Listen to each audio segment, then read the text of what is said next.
We need to play you a little theme song whenever you froze like that. A little 80s TV show theme song. You know what we should actually crowdfund for Jose is a set of parachute pants. Parachute. Yeah, for that one angle in the. Just because you say you can't stop this.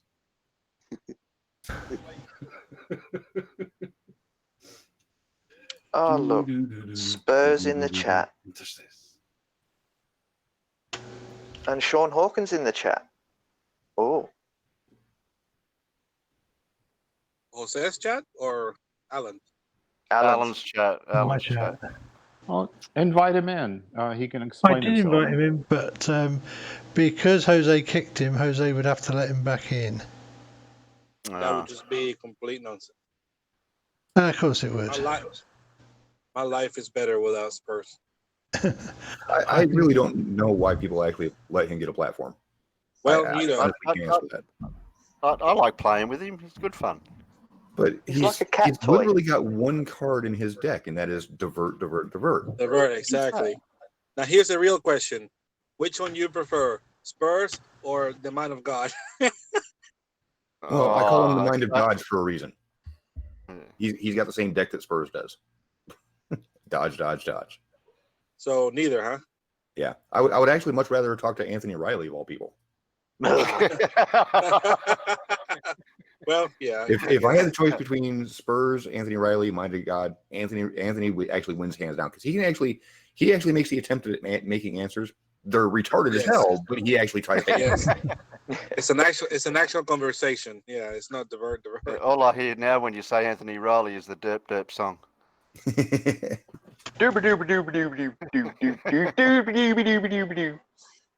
use that as an opener on my live streams. Yeah, well, talking to Riley is quite an experience, if you know what I mean.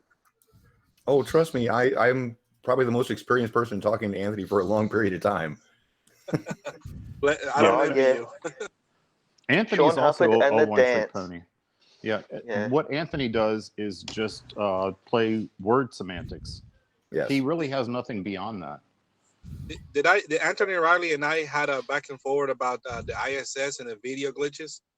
Did that actually happen? I can't recall. I know I talked to somebody on Jose's stream at night one time. Yeah. You did it 2 nights ago, I think. As well, you spoke about it. About how he talks about the glitches all the time. Well, yeah, but I know I actually had a back and forward with somebody on a stream at night. It was at least a month ago, I think, and I can't remember if it was Anthony Riley or not.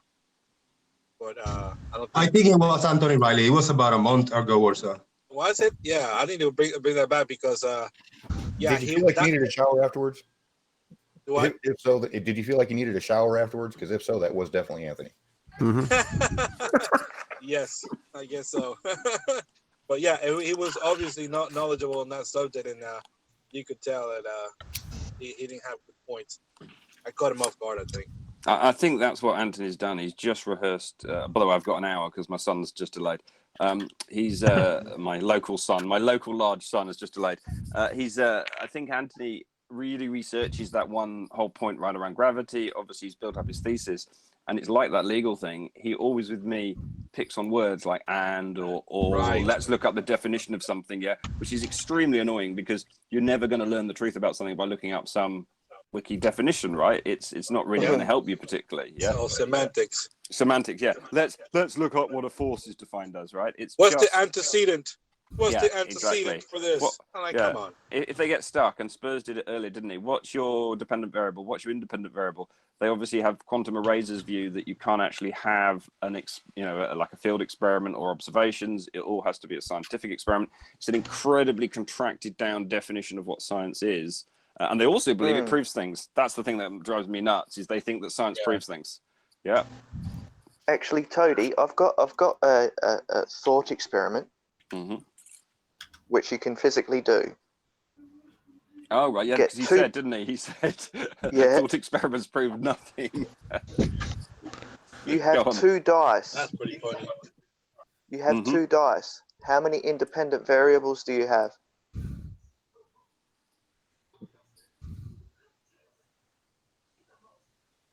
How many independent variables do you have? You have 2 dice.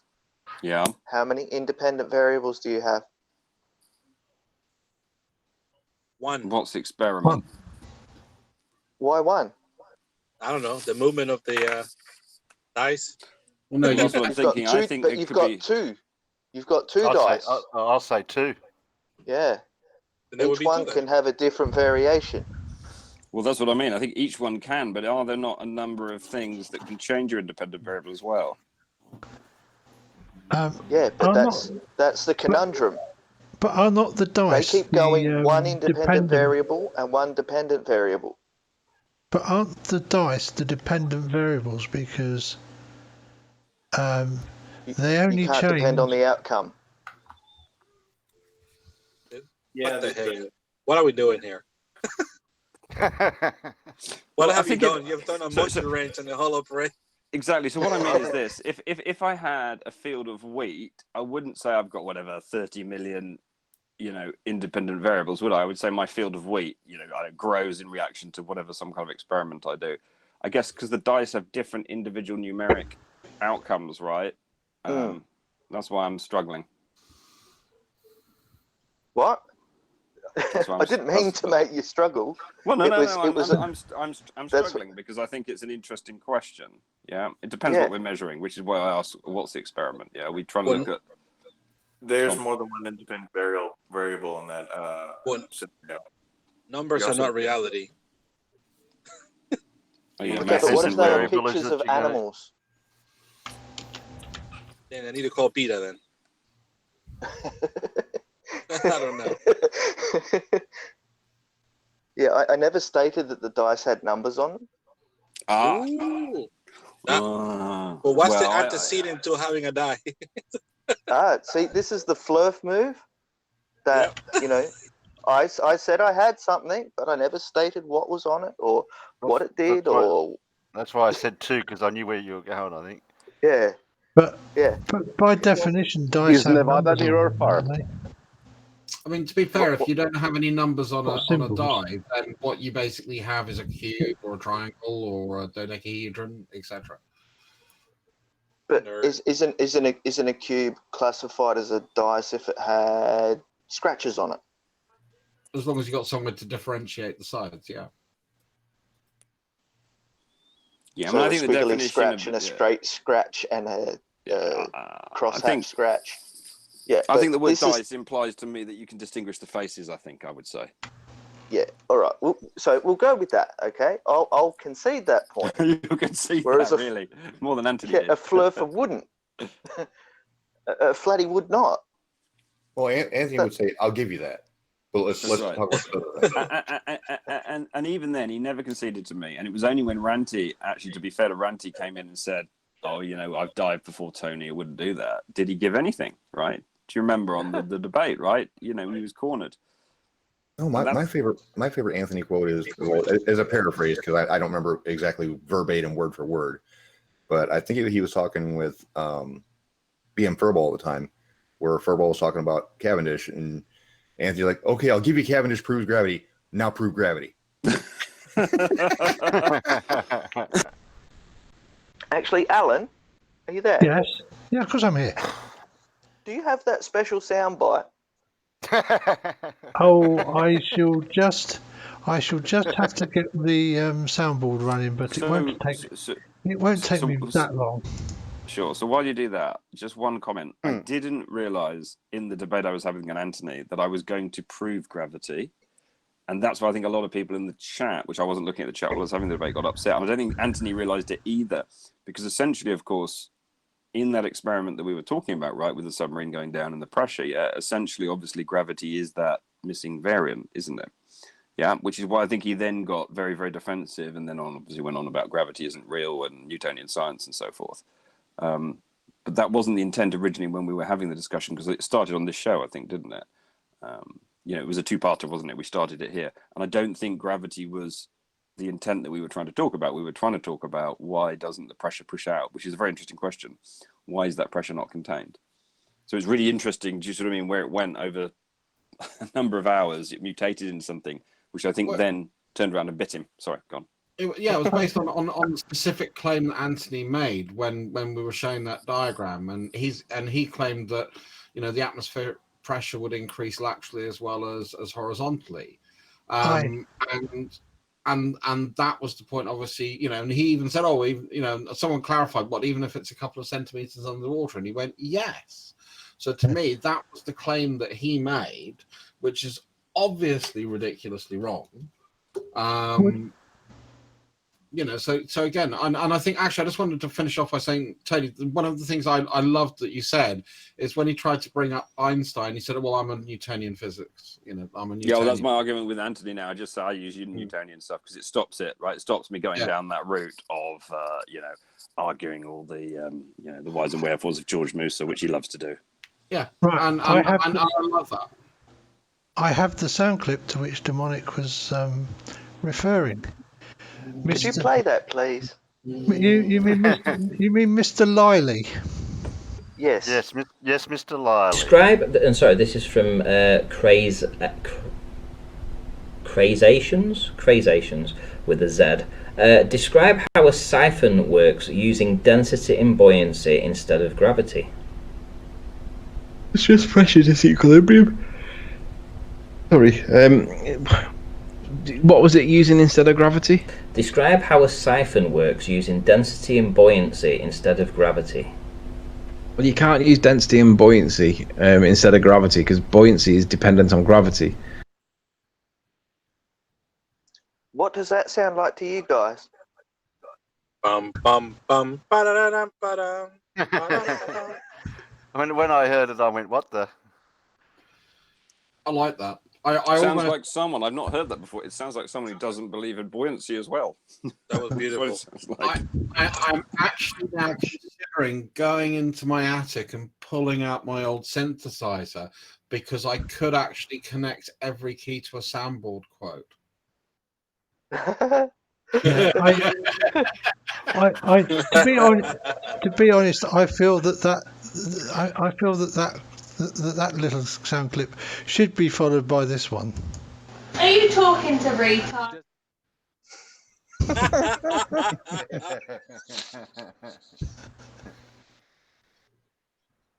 Oh dear. Bless. Yeah. Anyway, I need to go and cook for my poor starving children because otherwise they'll come and make lots of noise and make everybody's life more. You're cooking your children. And I've got things to take care of. So I'm gonna bow out as well. Remember, Christmas, you should last until Boxing Day. Bye, Mr. Hufford. See you, Shawn. Bye, Shawn. Well, he left.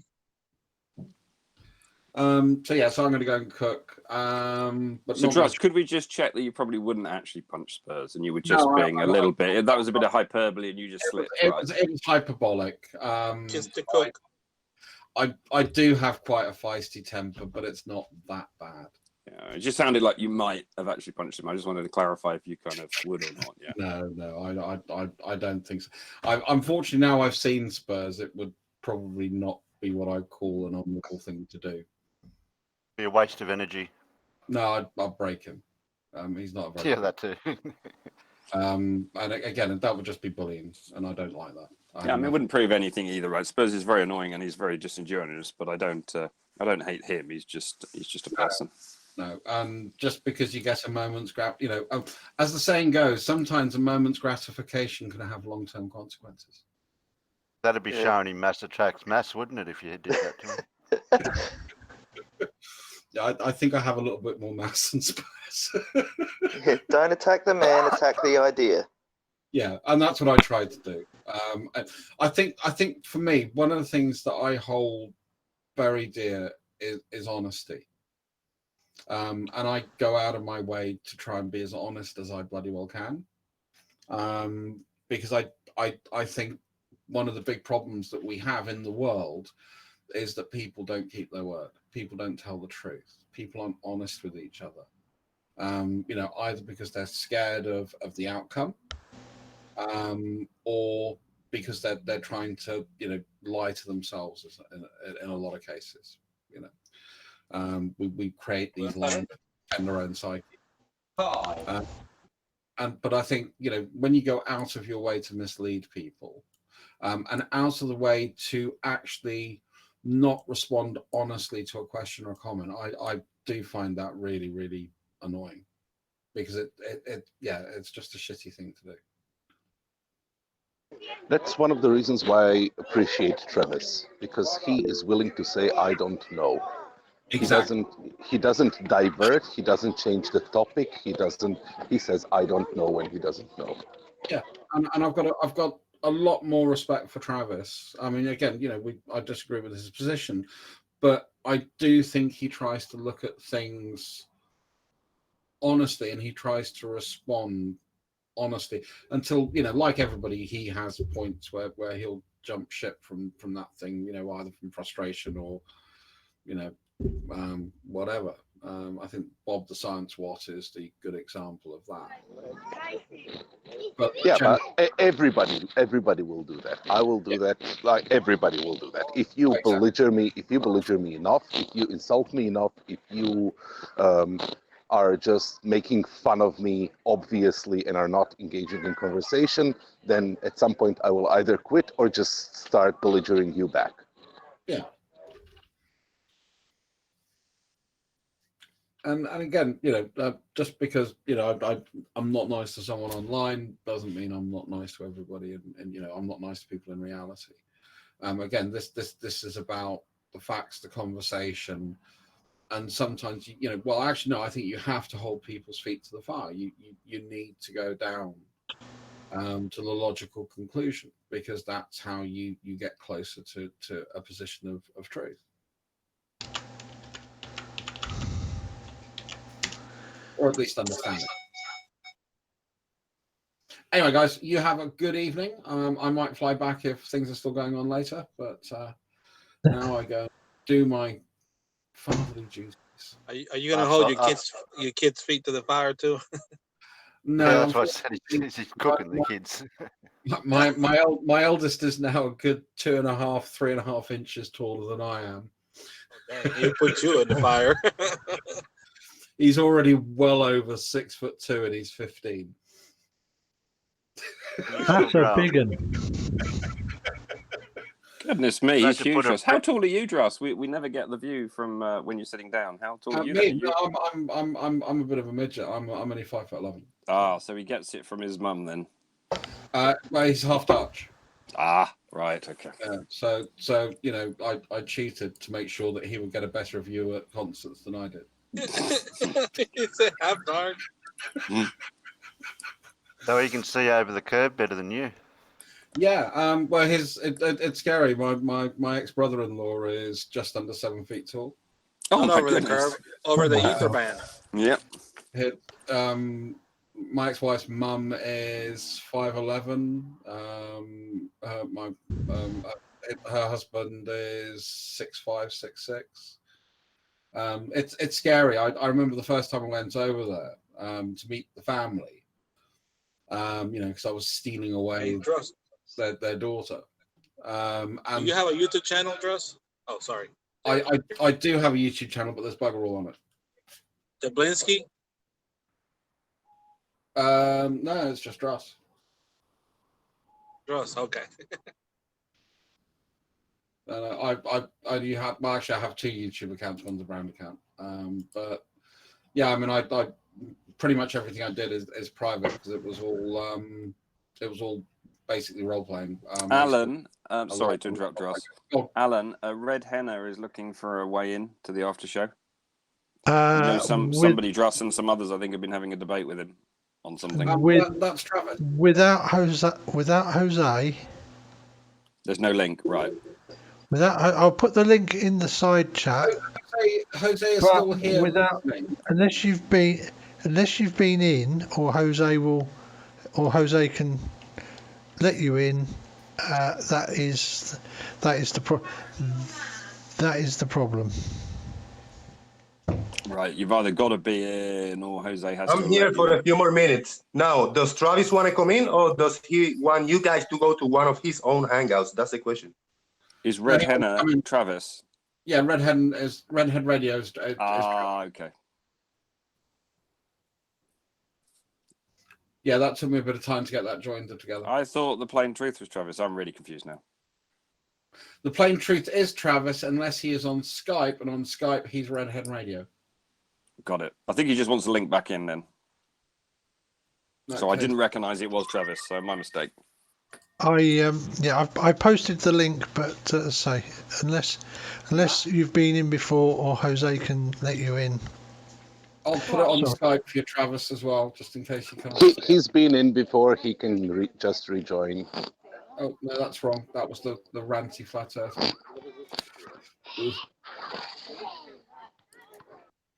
Oh no! Look who joined.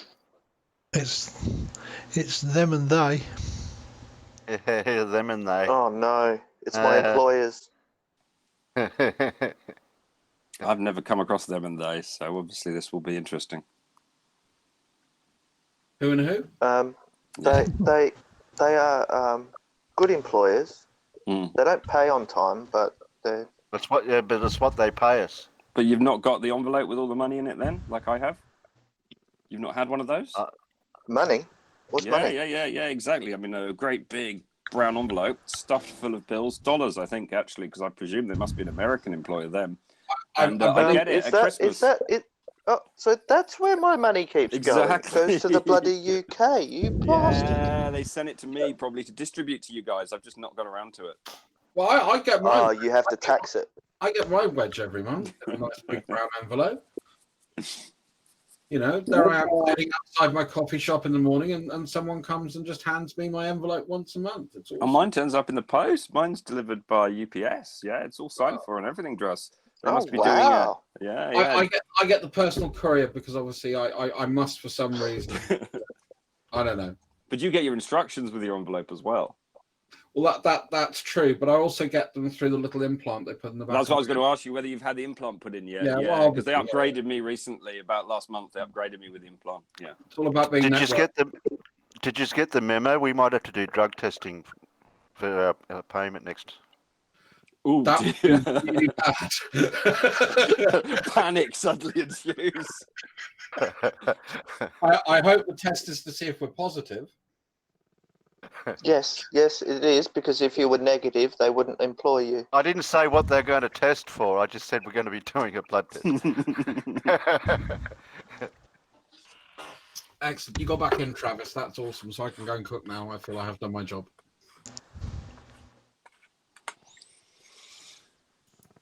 Catch you later.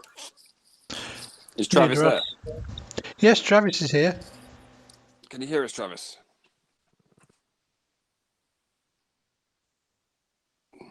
We can't hear you. He's muted. He's muted at the moment because that's how you come into the meeting. Oh, okay. Sometimes people forget. So I guess my question for Travis, if he can hear us, is where we left off talking about the way of sort of going down to the 59th parallel, seeing Antarctica and like turning right or left, doesn't matter which, I guess. Be really interesting. Is there a way then to know that we're sailing or flying indeed, I suppose, in the right direction? Because I'm quite interested in, because I guess if you did my second suggestion, which is flying between known hub points on the Earth, i.e. conventional airline flights, would you be able to still track that they were still heading in the right direction? Or do you have to do something very dramatic like going down to the 59th parallel? I guess that's my question.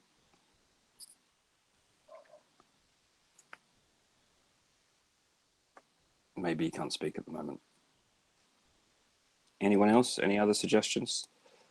Because I'm trying to come up with for how to do it. Because the whole, for me, red herring was we'll head towards Antarctica, right? We know Antarctica is a tricky environment, and we know on the globe Earth it's at the bottom, right? We know where it is, of course.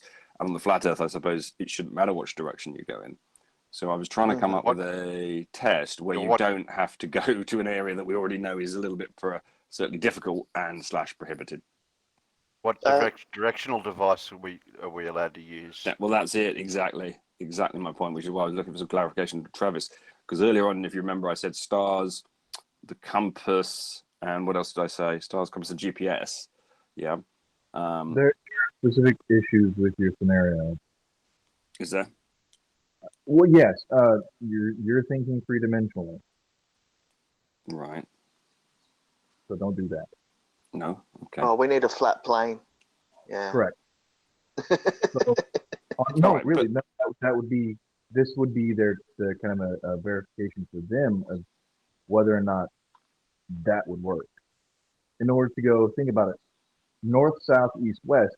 Cardinal directions that we know of would function differently on a flat Earth. Yeah, because compasses wouldn't be able to help you. Right. You can't use a compass because that points towards the center, and which doesn't help you because that means the east and west curve away. Right. Where's south go then on that? If north is towards the center, where exactly is south pointing? Away from the center. But where, towards the outer rim? Yeah, well, exactly. Yeah, everywhere south. Well, that's what I mean. Everywhere south. I just wanted to point out that east and west curve on globe Earth as well. They just curve except at the equator. Except at the equator, and they curve both left in the northern hemisphere and right in the southern hemisphere if you're going east. Right. But if on the flat Earth, they curve always. So the planes will have to turn left or right to correct. But if I was trying to force, sorry. Go on, Erebus. Think about like just a regular map, right? Because it's flat and all that kind of stuff. You have, your declination diagram and all that kind of stuff to verify where true north is as opposed to magnetic north. And then going on east and west, it would be, what am I thinking? Fixed, right? So you have a fixed starting point. Erebus, are you talking about the Mercator projection? No. The standard map. No. The usual accepted map for flat Earth. The one they all refer to without. Okay, the polar United one. Nations map. Right. So it would have to be a straight line, east or west, from the starting point. Does that make sense? Well, so they don't really have a map they particularly agree in. So my approach would be the opposite. I would say I'm going to try and falsify the globe, right? If I can go near to the equator and I can go in a easterly, roughly direct, constantly move east or west, just like Big Blue did, as he said, between certain locations, and I can verify that I'm heading towards those locations, and those locations at least lie either east or west of the location I'm starting from. Therefore, how that would work. So therefore, each step that I go to, I know that I'm heading not back on myself, and I'm constantly going roughly around the equator. It doesn't have to be exactly. So I get back to my starting point after having looped round. I think I've done a quite good job of falsifying the flat Earth. And I think there will be impossible distances, as Blue said, which if you put them onto the roughly accepted map of the flat Earth, we don't even have flat Earth, it's ridiculous because we can't even actually talk about what the alternative model is. But if we took the one that they all take from the logo of the UN, I think there'd be distances that are impossible there. Question. If the distance from the center pole to the line that is called the equator on this flat map that we're talking about is 10,000 kilometers, how is the circumference of the equator 40,000 kilometers?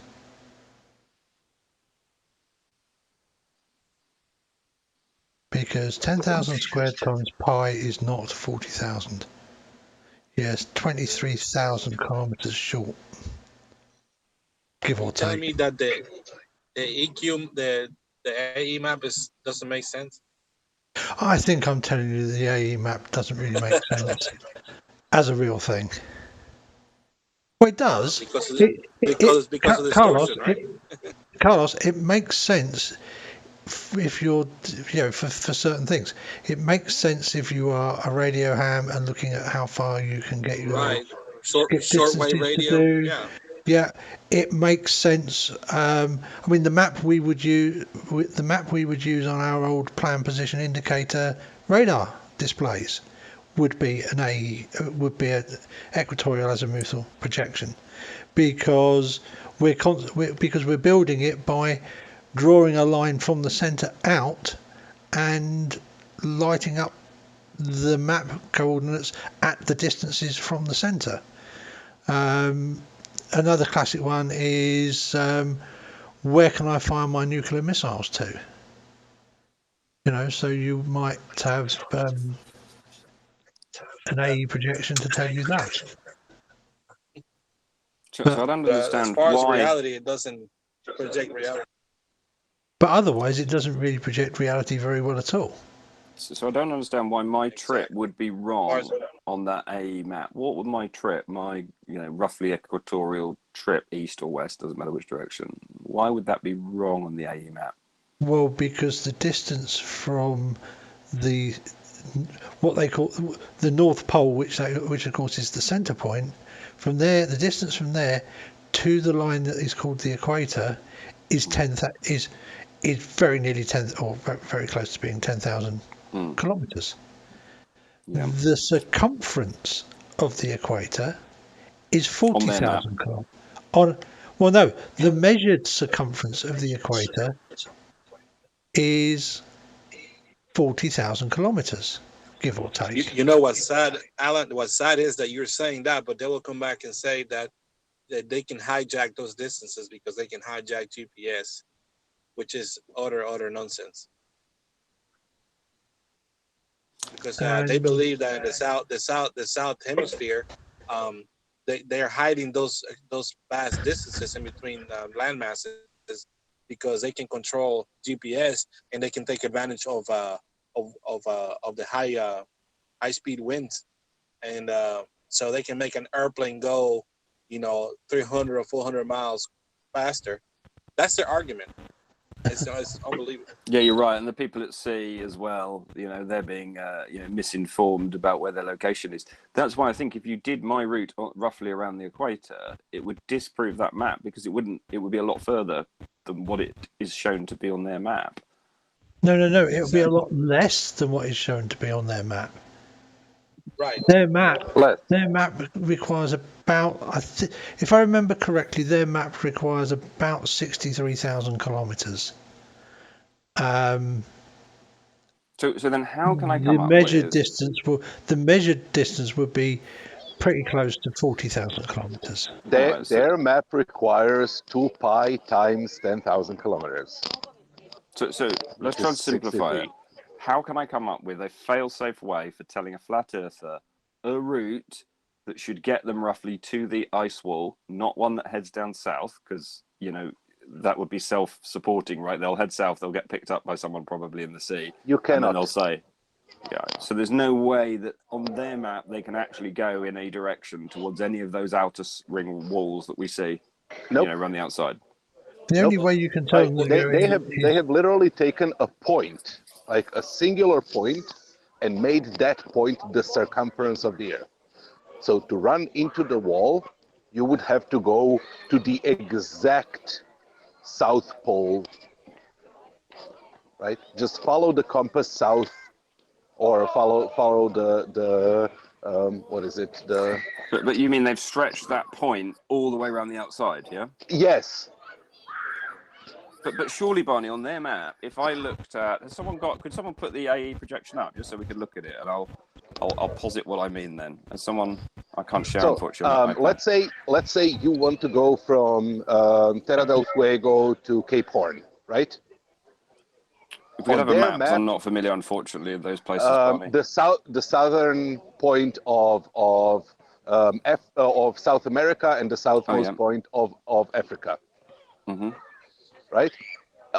And then take, let's say, New Zealand or Tasmania and add them to the mix, right? On their map, you need to go the longest possible circumference around the Earth to get to those points. There is no shorter path, right?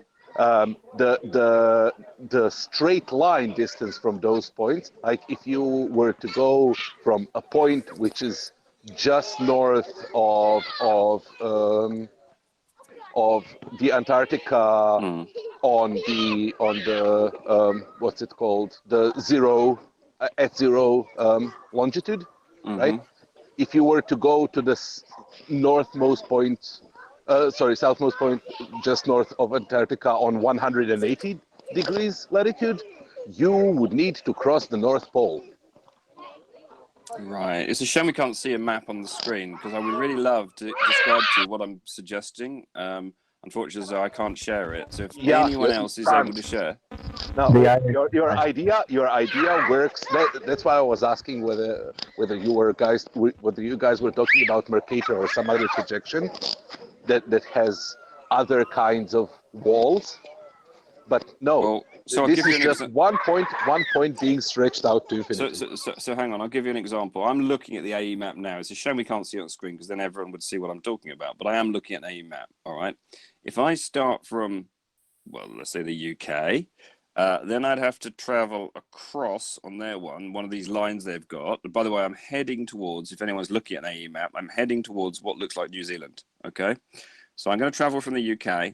Then I'm going to go to that northern tip of Russia. I can't quite work out where that exactly is, but it's like the northern tip of Russia. Okay, so I'm going across, and that's all in a direct line. If I keep heading in that line towards New Zealand, I should hit New Zealand. And if I keep going on that same bearing, I shouldn't be far from the ice wall on their map. Yeah?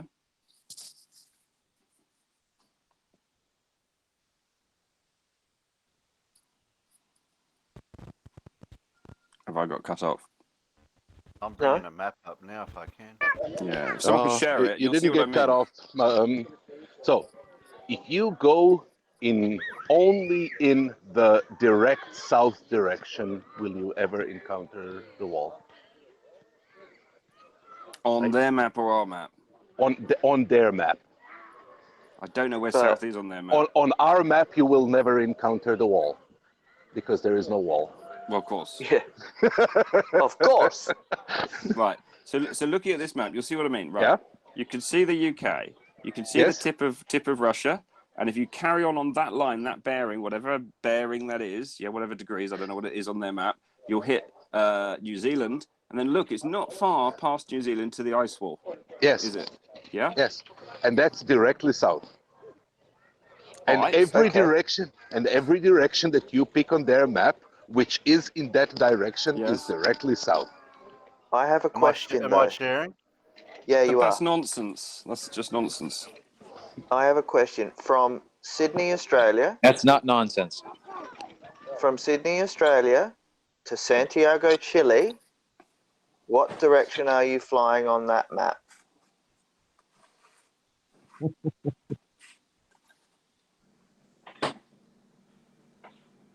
Not flying east like you're supposed to.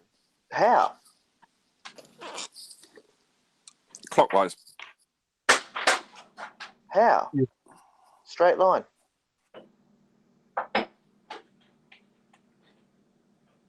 Well, this is why I was asking Travis about how we can work out how to get to that ice wall, because the ice wall looks pretty big on this map, right? This projection, it's everywhere at the edge. So there's got to be a way. It's pretty close to Tasmania there. Yeah, what's the closest landmass? Yeah, bottom of Chile. Oh yeah, bottom of Chile. You're right. Yeah, the bottom of South America looks very close, doesn't it? But then of course that's what we know on our conventional Earth, and so even the peninsula's there. Oh, I see what you mean. Yes, yeah. Oh, sorry, you can encounter on their map. You can encounter the wall without going directly south. If you go from Sydney across New Zealand and continue on a straight heading, but that will just make your compass turn until you're pointing directly south. How does that work? But this is why this map is ludicrous, isn't it? It really is genuinely ludicrous. I'm sorry, it really is, because we've got no way of describing a direction we can go in to get to the ice wall. Let's say we wanted to get to 11 o'clock, wherever 11 o'clock. I'm thinking of it like a clock now, right? Think of 11 o'clock. How do we get to 11 o'clock? In the water. Wait, 11 o'clock? Water. What? 11 o'clock, the ice wall. So think of it like a clock face. So 12 o'clock's at the top. Yeah, go on, Travis. I did ask you earlier, but you weren't answering my question. Oh, sorry. Did you hear it, or were you distracted? No, well, I had a phone call, so I might have been. All right. So the question simply was, which you may answer now: how on your map can we agree on a direction that you can travel in, so we could actually get a trip going that would get to the ice wall that doesn't take you towards where we think Antarctica is on our map?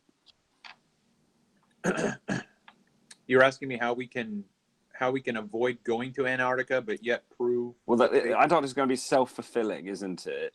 Well, I believe it will be. I believe if you, I want to get to a bit of the ice wall that is not the same Antarctica that we think it is, which is the small continent at the bottom of the globe.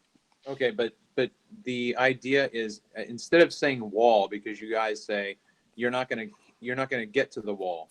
I would rephrase that and say, call it just Antarctica. Just call it the ice shelf, because you are going to get there. That's a better description. Difference. Huh?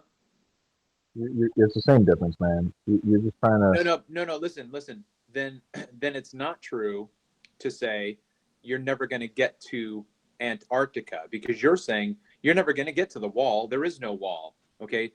If Antarctica is the wall, then you're saying you're never going to be able to get to Antarctica. No. Split hairs there. Do you think that Antarctica encircles the rest of the Earth? No, listen. Okay. If you head, okay, just hold on. Like if you put the cursor at Baja California. Okay. Now just go straight to 10 o'clock and you're going to hit Antarctica. Travis. What? Is Antarctica what? Around the circumference of the Earth? I'm sorry. You depicted on this map. I'm sorry. You're not coming in very clear. I can't hear what you're saying very clearly. Oh,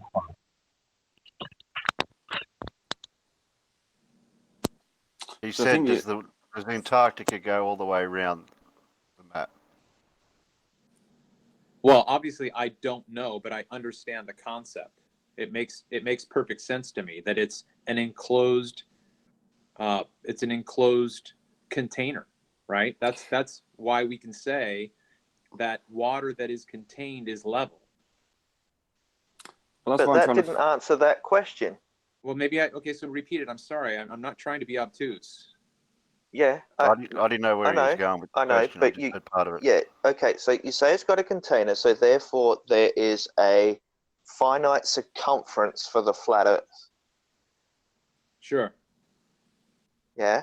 Yeah. So sure. Does Antarctica encompass the outside of that circumference? I'm comfortable expressing it that way. I'm comfortable with that. Okay. So the map we are showing is a possible representation of your idea. Sure. Cool. We have an agreement. So everybody? That's why I was trying to look for a falsifiable way of not traveling what we would call south, but traveling in a slightly different direction, which would still, in theory, bring you to the ice wall. If you don't get to the ice wall, that pretty much doxes the idea of it being a flat Earth. Yeah, and with Travis, I was just trying to come up with an idea of how we could agree that direction, because directions get very difficult when you're relating the two models, don't they? Okay, so what I would say is, instead of saying ice wall, say Antarctica and restate your... Dude, you're just trying to... No, he said ice wall. That's the word he wants to use. Stop trying to dictate what he said. Don't tell me to stop. I'm trying to add clarity to what you're not trying to say. Yes, I am. No, because every time we say ice wall, it's like saying atmosphere for you. Now stop it. How about the Antarctic? I'll call it the outer ring on the flat Earth. Yeah. Okay. The outer ring. I'm happy to moderate my thing. Toady. Go on. Okay, Toady. So put your cursor, if that's you. Put your cursor. It's not me. It's somebody else. It's not me. I can't share. That's me. I've got the share. Okay. So Terry's got the stick. Okay. Yeah, so, I didn't know where Baja California was. I was just guessing it was somewhere around there. Yeah. Okay. So right there, you've got a latitudinal line that you can follow around, right? You can go around in a circle, right? You do that, you're circumnavigating the Earth on a flat Earth. But I think that's where, Travis, we could come up with some conventional flights where we would show that you can't actually go those distances. That just would not be happening, which is why it would be very interesting to see Blue's trip plotted on both the maps, because I think you could use that to very quickly falsify the idea of this flat Earth. Because in theory, if the Earth was like this, if this sort of disc shape, you should be able to travel just in one direction and get to this very, very large, circular ice wall that is around everything, shouldn't you? You should be able to get to it. I agree. Yeah. Well, it's the same principle as if you keep going southwest and constantly keep going southwest, you will eventually reach the South Pole. If you just go west from Baja. If you just go west from Baja. West isn't a tangent. That's not west. Technically, west. I mean, okay, so look. Orientate the map to where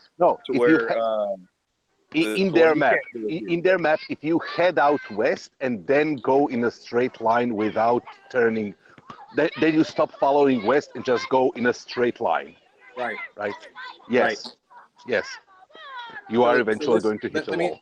Let me say it right again. That's something that Jaron has said, right? If you don't keep your bearing north and you just head west, eventually you're going to be south.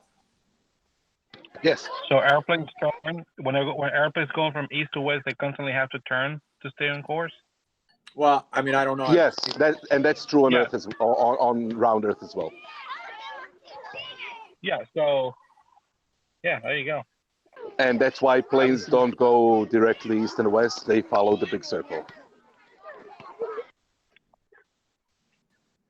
Because the big circle is the shortest distance between 2 points on the sphere. It's safe to say that if it was a flat Earth, if they were east to west, the turning left or right, it would be not noticeable since the airplane is constantly adjusting, right? So it would be negligible to adjust to east to left or right if you're going from east to west. It depends. It depends on your latitude. That's what I'm saying, but it's so negligible that you wouldn't have to actually constantly correct since it's negligible, right? Oh, same.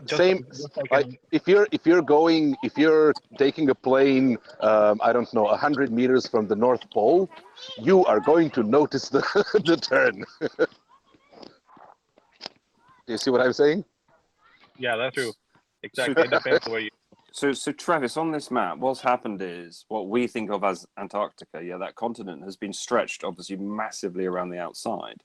Now, I believe that distortion will distort some distances so much that we should be able to falsify those distances one way or the other. We should either be able to show that those distances do exist and this flat Earth map, is real. Yeah, because otherwise, if I did the trip that I said earlier and I came back to you and said I've now done it, you'd go, oh well, Toady, you've just, like you said earlier, right? Oh, you've just gone in a circle, wouldn't you? Like from Australia to Chile. From a basic response to what you just said, I would say yes. I think that would be the response. So that's why I'd like to come up with something that we all agree on. Do you see what I mean? So at least we've got something we agree on, which could prove it one way or the other, rather than you just saying, "Oh, you've just basically circumnavigated the flat Earth map." Because I believe that this is stretched around the outside, right? Heavily stretched, which I think is going to distort the distances so much. Because, a plane going from, I don't know, South America to New Zealand is almost going, across the whole of your map virtually. It's a very long way, isn't it? Or even worse, Africa. There's no other way to get Africa to New Zealand. Now, actually, Africa to New Zealand is relatively close on our Earth. Whereas on this map, it's almost as far away as you can get, isn't it? Africa to New Zealand. Well, that depends on, right. I understand what you're saying, but I guess the response would be that depends upon the fact that we've got our land masses where we think they are. You mean on this picture? Right. The one problem I've got is we know that Australia's width is almost the same width as America from east coast to west coast. Yeah, but it looks twice the size. But by this map, I can see 3 segments of longitude and latitude And then I look at Australia and I think it's only 2 and a bit. And you could drive in Australia from east to west and verify that too, right? Yep. So this is kind of part of the point where flat earthers go, we do not have a model and we do not have a map. We think it's something like this. We don't know what the shape of the earth is. We don't know what the shape of the continents is, and we don't know what the shapes of the seas are. We know that we would see exactly what we see this way, but the actual information is hidden from us, and we cannot go on a one-man geodetic surveyor of the planet to find out what it really is, right? Now, so when they invoke this map, it is not a statement of this. It is this map, but this is the basic, the most crude description of the world. The North Pole is in the middle. The South Pole is the circumference of this world, and everything else is kind of laid out within it. Yeah, I have the Reader's Digest World Atlas that Brian Mullen showed in his video. I bought it as soon as I saw the video. So there is an alleged satellite picture of that image that we're looking at on the AE map, right? Except for the fact that it is composite. I'm sorry? It's a composite put on that projection. No. Just listen to what I'm saying. So in this image that we've got on screen, we can see all of the land masses, but in the Reader's Digest, you can't fit them all in the frame. So where it ends is allegedly where the Earth is curving away at that point, right? So you can see all of these, like you can only see half of South America and half of Africa. Is what I'm saying. You can't see Australia. But you can see about 52% of the Earth. If you want to say it that way, sure, yeah, because it's cut in half, sure. So basically, you're talking about somebody taking a photo from above the North Pole, a satellite photo from above the North Pole. Yeah. Okay, I'm fine with that. Yes, the polar map is more accurate as you get closer to the North Pole. If you just take out that circle above the North Pole and disregard the rest of the map, it will be fairly accurate, right? The curvature of Earth is not that big that it will distort that much. There will be some distortion, but that distortion will be minimal.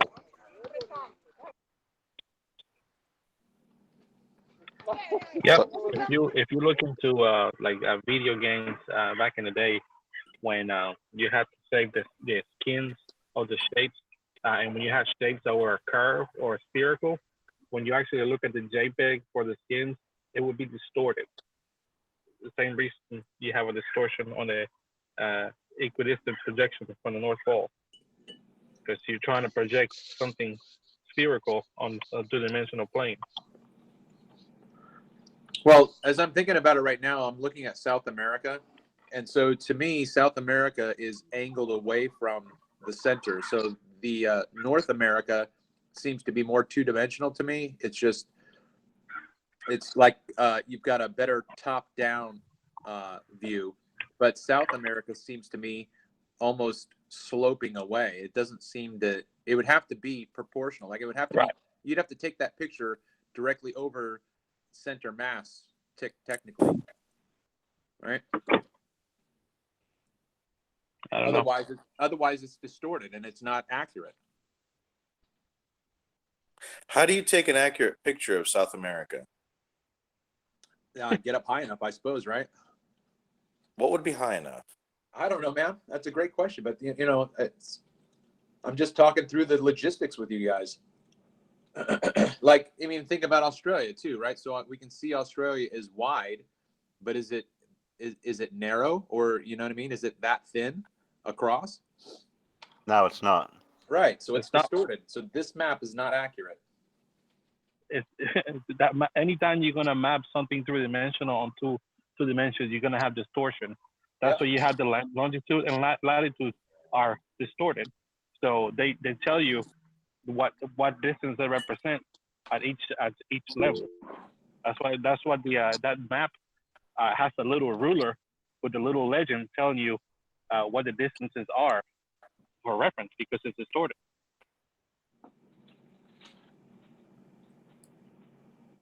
And plus that map is designed to be wrapped around the globe.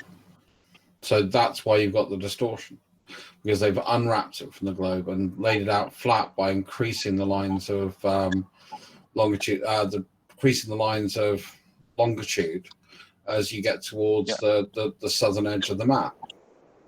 Yeah, the distances in between every intersection on longitude and latitude past the equator line, it's a lot. You know, it's distorted. It tells you in there what the distance is in between. Has anyone ever done that map from the perspective of the South Pole?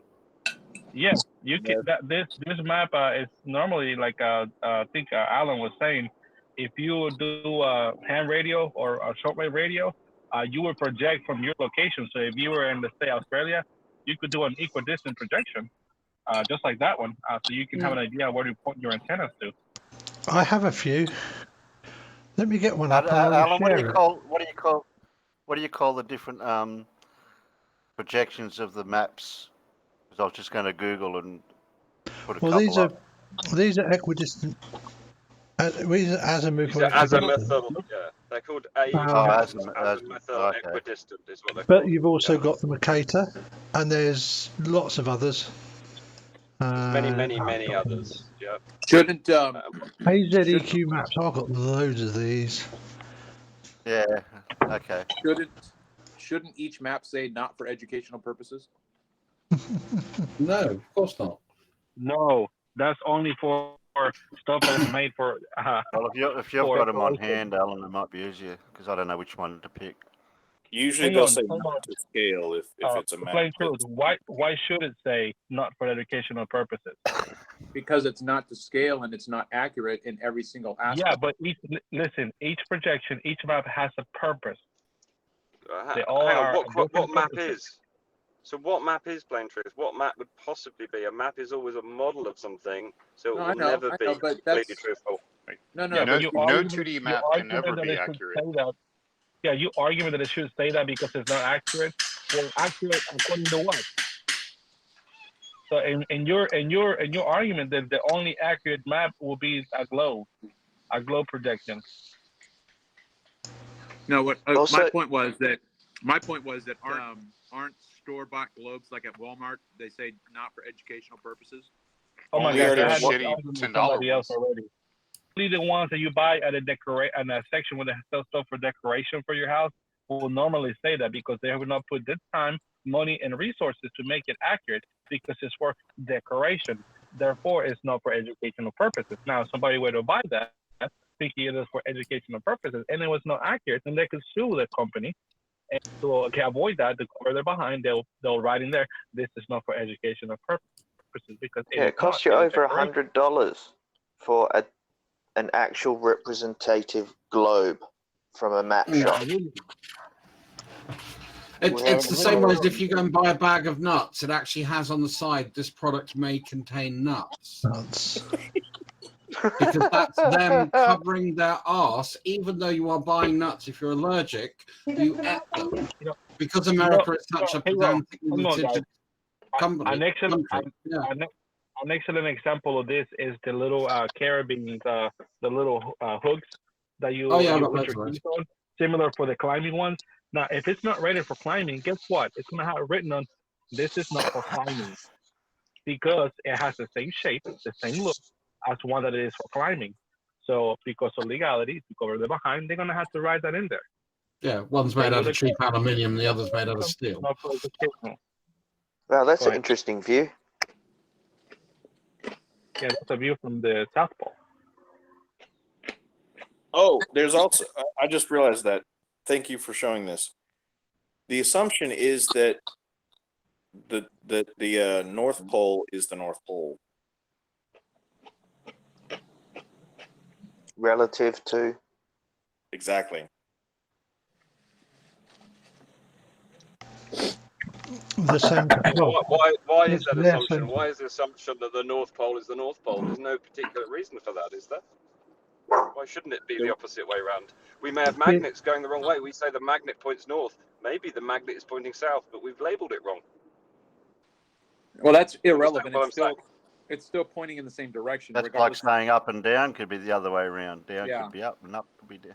No, but you see my point. Why should the AE map be from the North Pole outwards? Yeah, it could look like this. Oh, flat Earth started in the Northern Hemisphere, so it's Northern Hemisphere biased. Well, listen, did you guys ever watch that clip? I went and looked it up and found the episode from the West Wing where they had that Yes, we've seen it. No, but it's an interesting episode. You know, they've got somebody coming in. It's not, though. Why not? They were just explaining the difference of projecting a 3D globe onto a 2D map. Yeah, but that's all they did. Yeah, but the point. So I've not seen it. So could someone just summarize what it is? Because I don't know. I've not seen it, by the way. It's a fictional story. Okay, It's a show. Okay, hold on. No, stop. Here we go. Okay, here we go. You have a group of people that belong to an equal opportunity map making company, and they are petitioning the president to give the okay to reorient our maps because they have been misrepresenting the way the world looks. And in the discussion, they say, "Well, are you telling me Germany? Are you telling me Germany isn't where I think it is?" And the guy goes, "Nothing is where you think it is." And it was just an interesting way to look at the fact that we don't really know what things look like, and we are given a top-down look so that the what they say the Western world is on top, and the lower, the third world countries are on bottom. And because you're looking at a top down, you are influenced that way to think that So my comment on that is I've known that since school. Right. It's very Toady, you're breaking up. That's a projection, right? Magnified. There was And that created nothing the empire and we profound kind of on that You're show. roboting. All right, I'll shut up. So we know this. We mitigate these things by interpolating. That's why nautical charts have a compass rose on various spots on the chart so that you can mitigate these differences when you project a 3D object onto a 2D map or chart.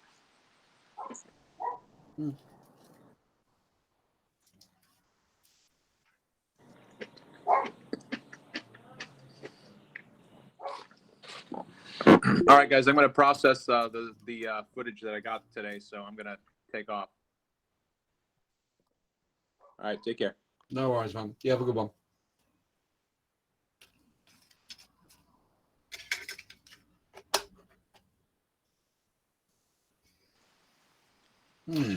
Yeah, I think every flat earther needs to go to a 3-week navigation school. Yeah. I mean, I did a little bit, a teensy bit of, basically, if you're fucked, this is how you help yourself when I did Sea Survival. But yeah, the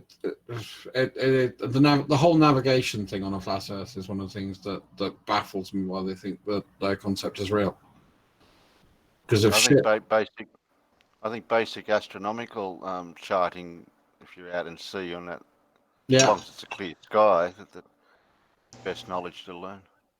Yeah, that's kind of what I did learn. I learned how to use a sextant and starlight, and a sextant with sunlight. So you work out your latitude by that way. Guess who's been talking with a muted microphone? Again.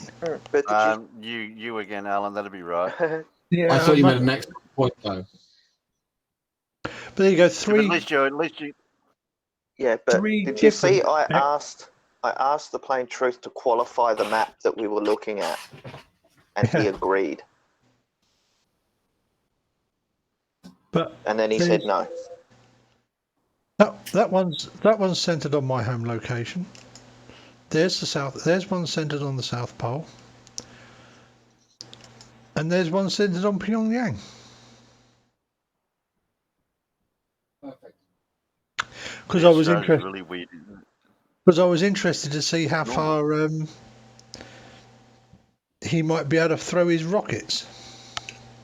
Quite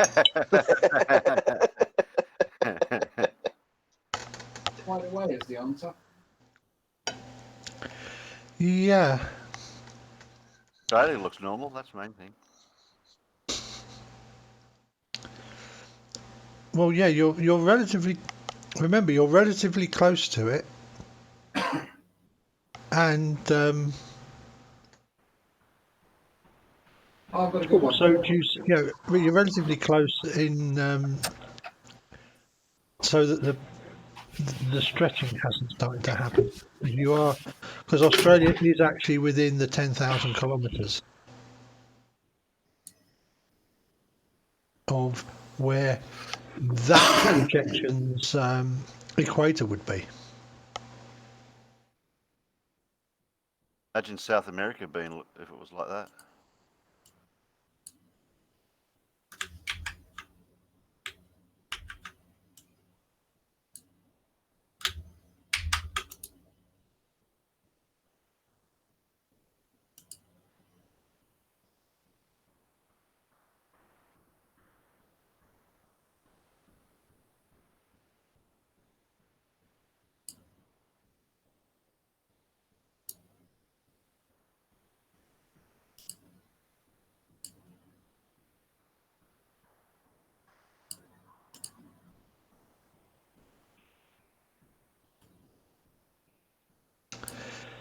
The other thing that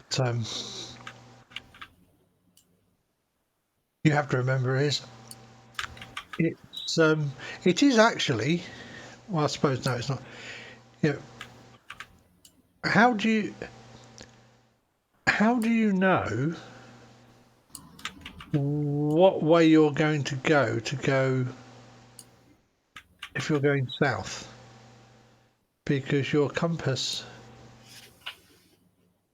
effectively only points at the North Pole.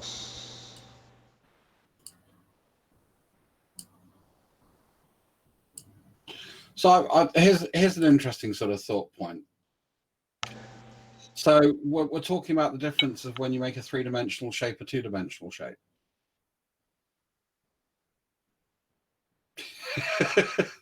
That is obviously, if I flatten out a cube, I lay out all the pieces. Now I know I can make a cube from that.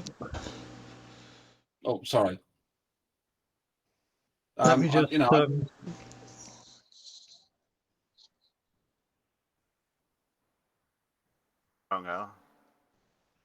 we go. Yeah, I just think that's kind of the analogy to the globe being turned into a flat map. That's a cube being flattened into That's an what I object. was looking. That's what I was looking for. One of those maps that actually the ones that are like segmented, like an orange. If it was split apart, plays the Earth, the round Earth, but opened out. I was looking for that map. Well, there's a guy that actually took a map and laid it out in 3 dimensions, and that was kind of cool. And he literally spent hours and hours cutting. I forget who it is, which is really bad considering the amount of effort he put into it. But for me, that was quite an interesting experiment. And he did spend a lot of time making sure, he was taking all these different nautical maps. No, they were airline maps, and then actually pasting them together to then demonstrate that they fit on a globe. That was McToon, wasn't that McToon? That was MC Toon, yeah. That was MC Toon. Shout out to MC Toon. Yeah, you got me thinking. Then I thought, yeah, somebody's done that. Yeah. That was for what's his face's challenge that you can't do. Wolfie's challenge, wasn't it? Well, no, Wolf.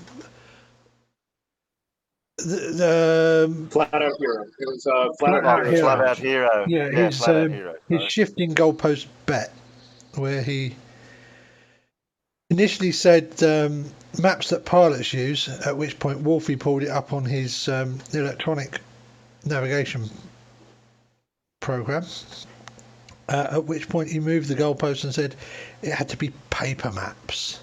That's right. Yeah, paper maps. And MC Toon laid it out. He laid it out flat to start with, and then when he moaned about that, he actually pasted them all together on like 3 curving plastic poles, so that he could make a.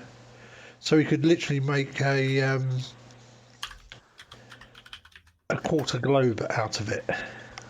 Yeah, it represented a certain flight path from point A to point B. Yeah. And it absolutely showed that you could have 90-degree angles on a big triangle on a sphere.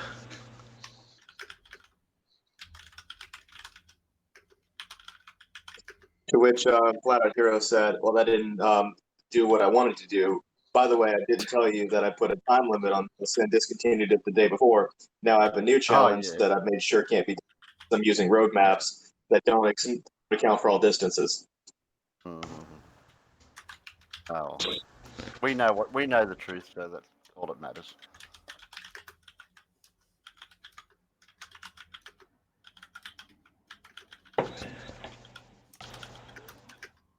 Best part was he acknowledged that Toon met the challenge. Then he called it a technicality and refused to pay the charity. Weasel their way out of it somehow. Yeah, I've just got a weasel in chat too. His name's Gleam. Oh, you're playing with him out there, are you? It's funny. He reckons that asynchronous is faster, and then he asked for the meaning, and I told him that it is where a process has to finish before it does the next one. I then showed him the citation for the actual definition of it, and he still calls me wrong. No, that's an asynchronous process.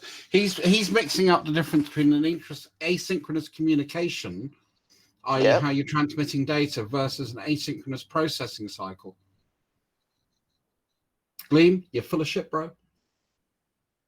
Because asynchronous processing cycles are things that are used on things like KICS regions in an IBM System 36 mainframe processor. Yeah. And doing things like using different clock rates for different things.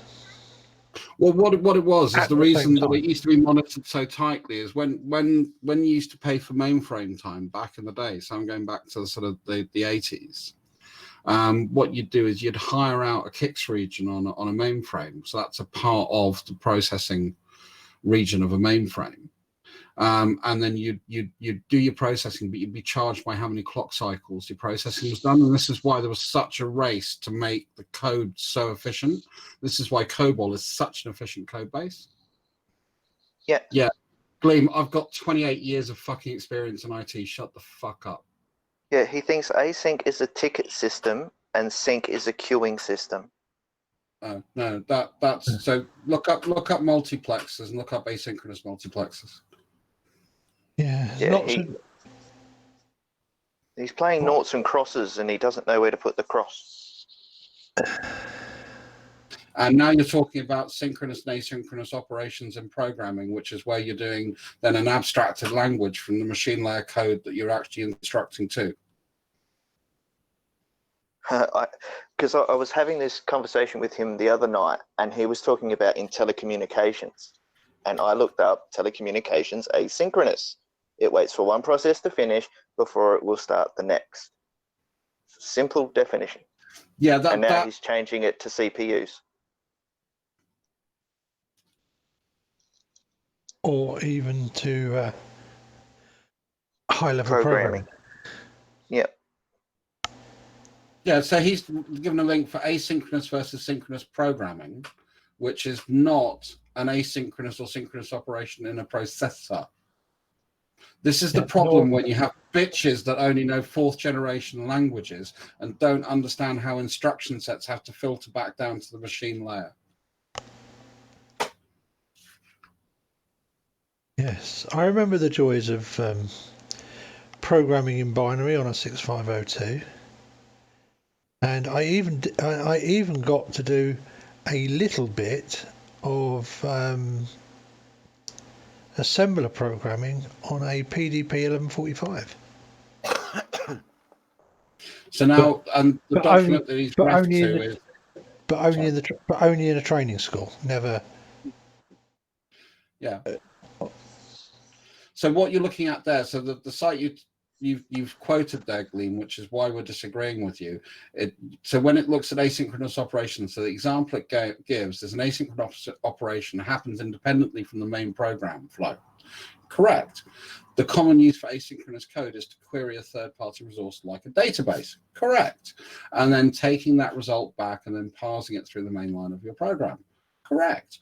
I'm happy with that, but that's not asynchronous or synchronous when it comes to, say, communications flow within the 7-layer OSI model. And if you don't know what the 7-layer OSI model, Gleam, is, come in and I'll explain it to you. Which again is a different use of the word synchronous and asynchronous. And then when you look at how actually things work at an operational level and instruction set level, yeah, then that has a different meaning again. Stop being a dick. And us communications guys use asynchronous and synchronous an awful lot too. Oh, apparently everyone's misunderstanding. Of course they are. Everyone's always misunderstands, Gleam. That's that's why using. That's why it's really handy when people are trying to argue if they use terms that are used in multiple different areas, because it makes it really good for obfuscation. That's the word. I love Gleam. Piss off! You backed up the wrong. You backed up the wrong tree, and now you're backtracking. Well, one as a metaphor, that's really bad, because if I'm backtracking up the wrong tree and I'm backtracking, so I'm still going up that tree, surely. So I don't think that's what you mean. I think what you're saying is I backed the wrong horse, and now I'm trying to get away from it. So you know, that's kind of weird. No, what I'm saying is, according to what was described to me, Gleam, with where you were talking about operations at a processor level, you are wrong. If you're talking about operations at a comms level, you are wrong. If you're talking about operations within a program string, then yeah, you're kind of right, at a 4th generation layer, not at a machine code layer. And I'm happy to come in and educate. I'm happy if you want to come in, I'll educate you on it. But I'll do that in about half an hour after I've served food and eaten. Haha, why are they talking about something that they do not know about and now are agreeing with me? Yeah, you pretentious piece of crap. He is. He's just a dickhead. I mean, you know, he's the kind of person that won't actually ever admit when he's wrong, thinks he knows a fuck sight more than he does, and works for his dad's little software company. So well done, mate. He works in software. Yeah, he works for his dad's software company and employs about 7 people. 7 people. I think it's about that. Big company. Oh, they do some Lots of interesting money. work. To be fair, no, they do some interesting work in contracts. I actually know some of the stuff they work on. And I do believe that Gleam is a programmer. I think he might be doing some programming. He's only programming in Java, so he's not exactly, well, he's a scripter, not really a programmer. But Java. Yeah, well, Java's a script language. It's not a programming language. Yeah, I know it's a script language. It's not like doing not like doing C+ and stuff. But Arduino.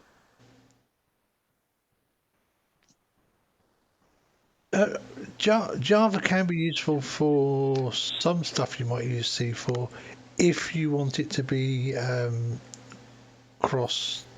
Oh, sorry, when it came out in the 90s, it was potentially useful for cross-platform if you needed it, because there was an interpreter on just about everything.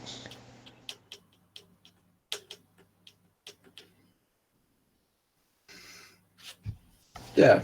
Anyway, I'm going to go and serve. I will catch you guys in a bit. Gleam, you keep being salty in the side chat rather than actually having the balls to come in and discuss something. He can't get back in, can he? Because no. Jose threw him out and won't let him back in. Oh, I see. So you've actually managed to, but that's pretty hard. Yeah, Yeah, it's pretty hard to piss Jose off. You got to be a bit of a dick to do that. Mm. Also came to be an RSA level 4 as well, Gleam, didn't you? Aha. Stories coming together now. And what I find funny, we use Java for our JS pick on our GPS devices. Ooh, that's interesting. Yeah, he hasn't got a clue how a GPS device works. Sorry, he allegedly doesn't have a clue about how a GPS device works because he says they work on a flat plane somehow from, I assume, ground masts. And I agree. Somehow. I agree, Gleam, that C# is a third generation. Oh, sorry, that was Globe Agent. It is a third generation language. That is correct. I was talking about Java, which is a fourth generation language, which was what the quote, the citation he put up was for. No, I was just asking if it was a similar program to C#. That's all I asked. So do you know any proper programming languages, Gleam? C# not bad. I can just about do C for engineers. I don't. Sorry, C for electronic engineers. I don't program for shit. I get monkeys to do that for me.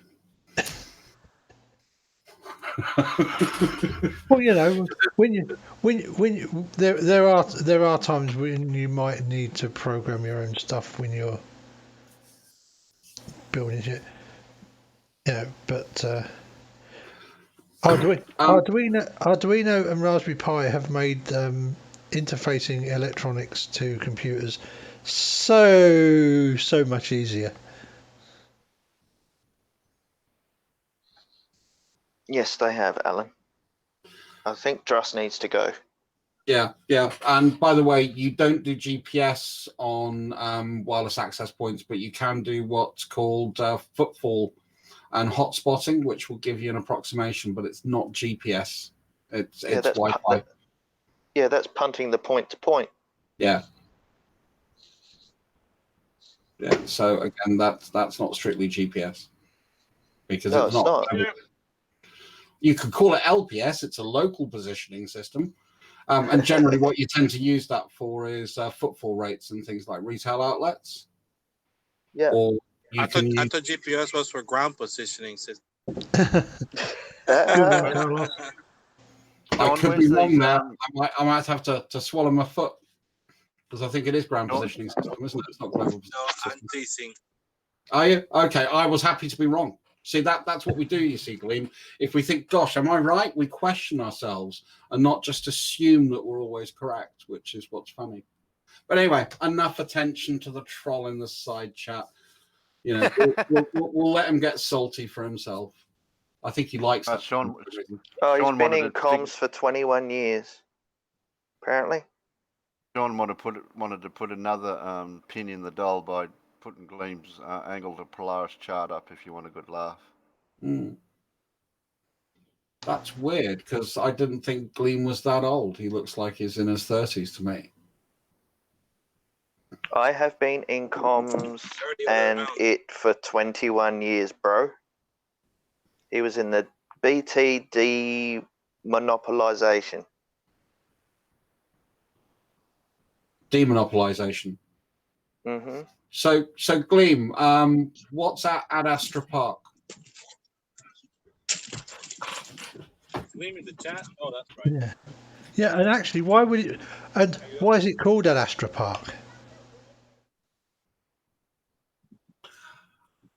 Alan, I will let you run with that because I think you know where I'm going. Because I used to spend a lot of time in Building 27 at Ad Astra Park. So careful what you I've been there. I've only ever been there So once. he's 41 next week, Druss. Yeah. I've only ever been there the once for an IEE meeting.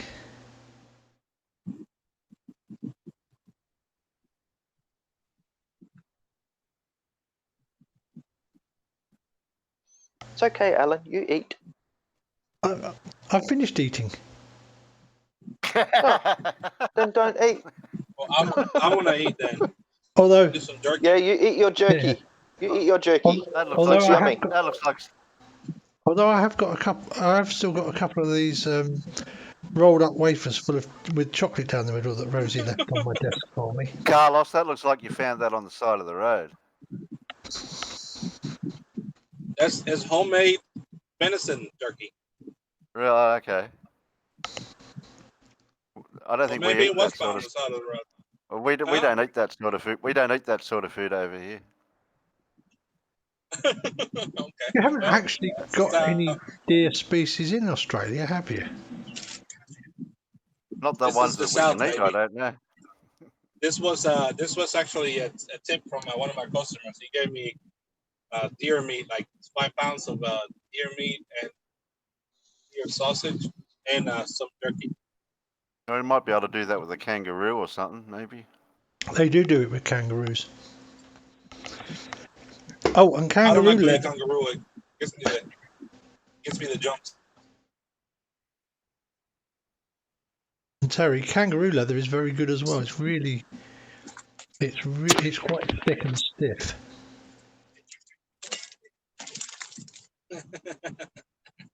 There was a phase in the late 80s, early 90s where everybody were having their Olympic level competitive target shooting jackets made out of kangaroo leather. Ooh. I don't know about Don't they koalas. make whips out of kangaroo leather? Sorry? I don't know. Don't Whips they out of make kangaroo whips out leather. of kangaroo leather? Oh, sorry. I still didn't catch it, Terry. Carlos, Terry overspoke you. No, I repeated what I said, Carlos said. Oh, I still. what did I say? Carlos was asking, do they make whips out of kangaroo leather? I wasn't sure. I would think so, because I think they do.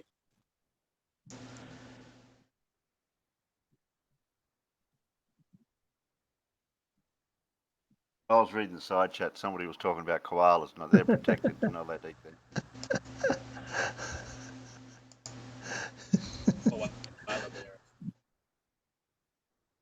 I can't eat koala.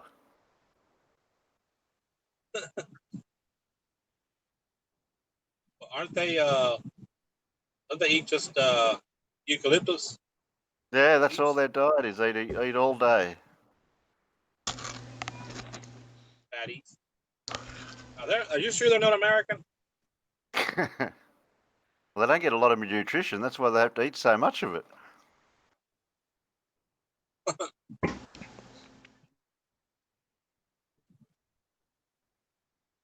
Yeah.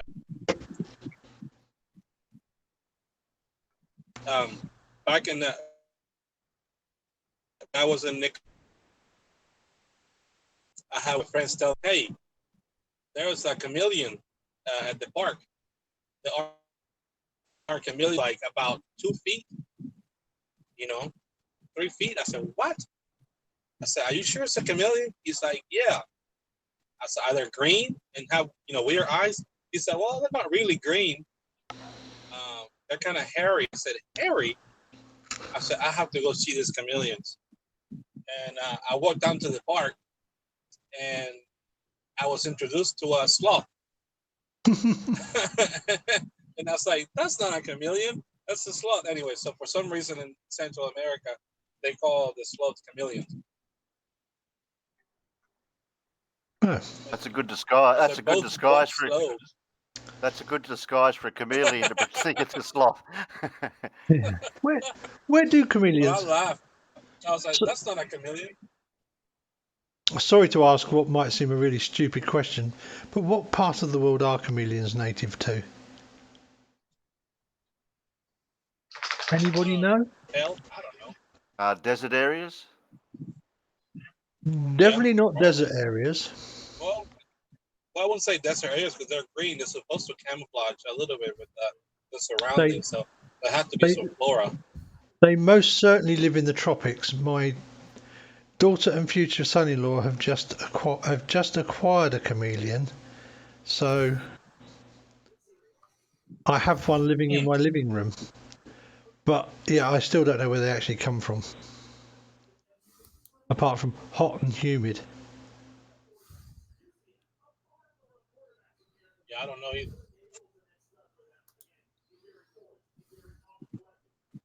Well, we know they don't come from Australia because Australia doesn't exist.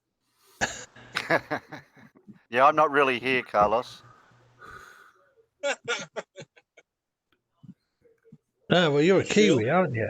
And Kiwi and Kiwi land doesn't even get put on the maps apparently. Well, there's another Kiwi here then too.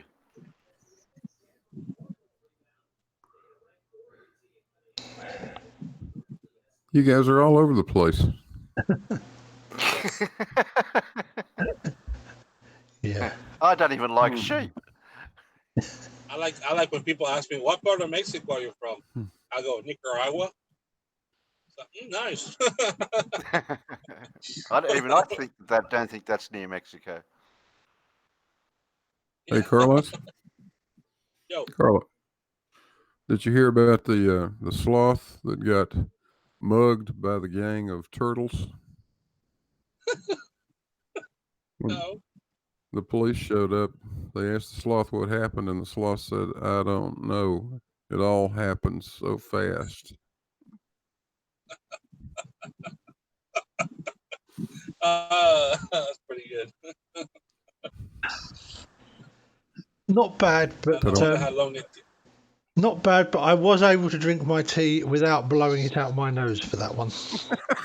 That reminds me of the scene out of that Zootopia CGI movie. Oh, Zootopia. Yeah. What do you call a 3-hump camel? Pregnant? Ah.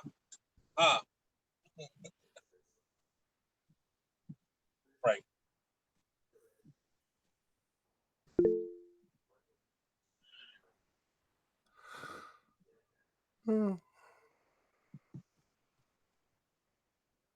What do you call a flat earther? Huh? I was just saying, Blue, don't you yawn, Blue? I'm the one that should be yawning. It's pretty early hours of the morning. I have no idea what you're going to call a flat earther, but it's going to be funny. Nothing, because they don't listen. Budush. I just made that up. Yeah, there you go. There you go. Perfect. I'm amazed I got so many views on my first video, which is basically similar to what you would, in the same context as what the joke was you just said, Carlos. Oh, God, really? Yeah. 12 minutes of flat Earth proof. Yeah, you'll have to visit. You'll have to look at it.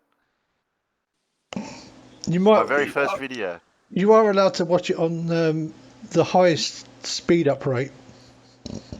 It won't. It won't affect the intelligibility of it. I watch a lot of stuff on 1.5 now. I find it a convenient way to absorb it, so I get used to people's voices. Some don't change, right? But some people's voices, which is them up, are very quantum erasers is particularly interesting. I find. Well, surprisingly, your brain gets used to them. You know, your brain adapts real quick. After It 2 does. minutes, You're right. Yeah. After 2 minutes, it's just like it's like normal. Yeah, I forgot I'm listening to 1.5. Yeah. Same. I agree. It's amazing how your brain is able to acclimate. I can do it unless it's English from other place other than the United States. That's when I start having a hard time to be able to pick up. But for the most part, it's no problem. Pete Shea is a difficult one. I'll put it in the side chat just in case anyone. I could put a spoiler up for those on in YouTube land for what the content of Terry's video is. No, you can't. No, can't do that. So what? Terry's made a video that we should go and watch. Is that what you're saying? Yeah, my very first video, and I can't make another one because I don't think I'll ever be able to beat it. All right. Okay. Well, we'll look forward to seeing that then. 12, quick question. 12 minutes. 12 minutes of flat Earth All right. proof. So quick question for what is he? Demonic Davros? Don't know who Demonic Davros is. I saw something about Gleam saying that you'd got your karma payback. What's going on there? What's all that about? Okay, so he asked me a few days ago about async comms, right? So I reciprocated the answers, and that's what me and Druss were talking about. Okay. Now, he claims he was an IT manager at the age of 19, then a comms and IT manager at 23, then opened a mobile comms company at 28 where he was IT manager. If you open a company, you're normally not just a manager. You're normally a director. You're a proprietor. Yeah, well, director we call it in the UK, but yeah, okay. Yeah, and then grew another comms company. So I don't honestly believe him. That's just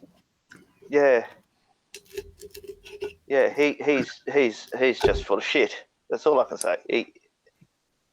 Because GPS has to fight with him as well. Yeah. That he swings these questions around, and then finds his information, and then posts the links. You normally find some very obscure bit of information as well. I find with Gleam, it's normally pretty. He does find stuff. To be fair, he does provide citations. To be fair to Gleam, he does provide them. They're just normally from crazy sources of obscure people who are fighting against whatever the paradigm is. Well, I asked him a question because he's now quoting the fact that he was showing the Admiral Byrd flight and then basically showing it as a flight around the entire Earth. From a link that he provided earlier, and I just asked him the question which he's yet to answer. Gleam. So Gleam, do you think that Admiral Byrd thinks the Earth is flat? Because that's not what his citations say. Yep. I'm waiting for Gleam to watch my video to see if he can argue against it. Oh, your flat Earth video. Yeah, go and watch it, Gleam. Gleam's argument with GPS is with the person whose username is GPS is a particular positioning system that uses ground-based signals from Wi-Fi and various other things. GPS. And of course, we know it's not GPS because it's not using the GPS system, is it? It's just, and that's why it has a different name. It's just location positioning. Yeah. But this is what I don't understand, right? So GPS is pretty good, and there's GLONASS as well, and you can improve your precision if you're using GLONASS too. And I think they've pretty much open source GLONASS now, and I think most of the receivers have got it. And then if you're triangulating via your mobile towers, and if you're triangulating via your mobile towers, you're getting an even better and better fix, right? So we have all of that going on because our smartphones want to know as accurately as possible where we really are. It's just standard co-witnessing. So there's nothing wrong with that, right? Yeah, because the great advantage of using of triangulating your phone signal is that it allows you to get a much quicker location fix from GPS once you get hold of the GPS satellites. Well, and also the towers are always switching. So within the actual, definition of, 4G essentially, and then 3G, 4G, and actually now 5G, is the way that you do the handoff between the various towers as you're moving through, because it's always looking for a handoff, always looking for a signal, and that's always transmitting. Which is just part of the mechanism by which our phones work, which is great, and it gives us that ability to triangulate and improve the accuracy. Again, I see there's no problem with that at all. I have no problem with that. Well, if you're using something ground-based, for example, a phone tower, or say Wi-Fi, if your phone has recorded the location of a Wi-Fi access point, we know the average range of that access point is going to be 300 feet. So before you even acquire GPS signal, you will already have a 300-foot radius of your approximate location, and already start working with that information before you acquire enough satellites to actually have a good triangulation. So, and you're right. Yeah, that's just You're right, Carlos, and we see that on Uber as well. So on Uber, when you use it, you can actually see if you turn it on and then use it sort of pretty immediately on turning your phone off. Before it's got a GPS fix on your phone, it starts this circle. It says looking for cars, and it doesn't quite know where you are. Do you sort of mean? And then it expands the circle, and a lot of GPS apps do that. Yeah, when they've not got a fix, an immediate GPS fix. And a lot of times, some of the GPS software, you can see you have a radius of ballpark of where you are, and you see as you start acquiring more satellites, That's and right. as the signal and it starts making all the calculations, that radius starts shrinking down to a few feet. Completely. So, Google Earth does that, for example. Yeah, very well. You're right. Yep. But I'm actually working on building an antenna to point at satellites, GPS satellites passing over, and then point it at phone towers and show that not only is the frequency different, but also the locations of the actual satellites are changing. So, because there's that's cool. a lot of controversy. They say, well, phones are listening to ground-based stations. So if I can actually, show what the GPS frequencies are in their locations, and then actually get a directional antenna and pick up the signal, and then point it to a phone tower and show that the frequencies are not even close to the same, then that should really debunk that assertion. And that's one of the ones that the flat earthers like to say.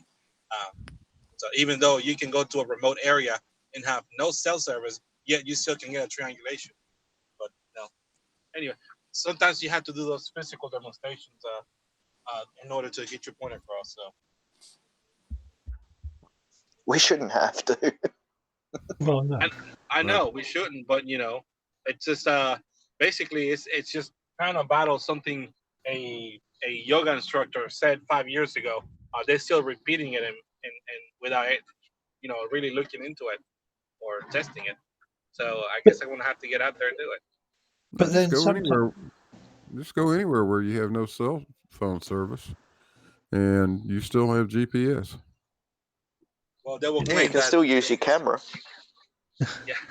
Well, they will claim that they're using a different frequency and different band, and it reaches further. Then they'll Well- use short wave radio as an excuse to say that you can bounce it and make it fall further out. But, it's I just, know you a have to place actually where they get out there can't and show use that numbers. argument.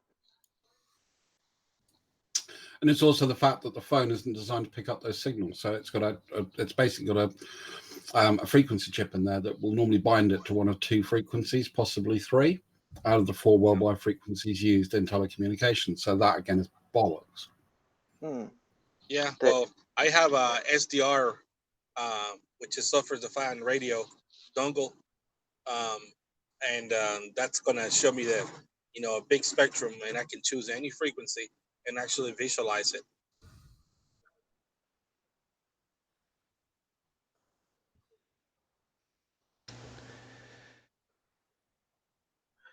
On I don't the know if you guys are familiar with DSR or not. I mean SDR. I don't know if I'd waste my time, Carlos. That's so technical. Those idiots couldn't possibly follow it. I'm guessing that's some sort of reflectometry, is it, Carlos? No. It's basically what you do is you purchase like a cheap USB TV tuner, but in reality, the circuitry it's built to be able to pick up from like 5 megahertz all the way to 10 gigahertz, and you can look at all that spectrum. So you can just attach your antenna to it. You can download a software that enable to use all that the whole spectrum, and then you can actually record that what you receive, and then you can decode it. So another project I'm working on is downlink, getting a downlink from a NOAA satellite, weather satellite. So they use slow scan. I forgot what it's called, SSDR, which is like the same technology the faxes work. They just start printing one line at a time. So those satellites are shooting down signal of one line at a time as they're scanning over the Earth. So throughout a few minutes, you get a an image of the of Earth, and you get two different projections. You get a thermal, and then you just get an image, so you can see the clouds and you can see the temperature. So so yeah, so I'm working on doing that also. It's just a little dongle that can pick up a big spectrum of radio signal. And they are And then with assistance with our software, you can unlock all those features. dirt cheap. I mean, you can pick them up for 10 quid off Amazon. Yeah, $20 I pay for mine, and then the software is free. Yeah, I'm thinking of hooking one up so that I can do receive ADSB to show that The planes, yeah, yeah, the aircraft. ADS, So, heck yeah. because then I can show that the radar horizon is a real thing, because I would expect to see aircraft at 200 kilometers at 10,000 meters, but I wouldn't Oh yeah, expect if you to use see any. trigonometry, But I wouldn't expect to see any aircraft at 200 kilometers distance below, significantly below 10,000 meters. exactly. If you use trigonometry, you'll be able to show how Yeah, on the flat Earth, really, you should be able to have a lot more range without having to go up high. well, for the Yeah, you radar guys have just system given that me a project. for the radar system that I used to work on, with a half-degree upward tilt on the bottom of the beam, the range, the difference between what you would expect to see on a flat plane and what you would expect to see on the globe gives you a 7,500 meter gap, and I've never ever seen anything in that gap in 9 years of working in 9 years as an RAF radar tech. Well, Dross, I muted you. You were clicking That's away. Sorry. absolutely fine. I didn't realize I left my mic hot. If I ever do that, I have no objection to anyone muting me if I'm making stupid noises and pissing everybody off. 10-4. Yeah, along the Nullarbor Plain in Australia, there's an area where it's 300 kilometers between two towns, and there's no mobile phone towers out there, so you lose reception for a while. But you do receive GPS signal. So I'm heading there, not this Christmas, but next Christmas, driving over, hopefully. There you go. If I am driving, I'll do that exact test to get a GPS signal on my phone and use a camera to take photos of that. Recalculating route. Yeah. No network detected.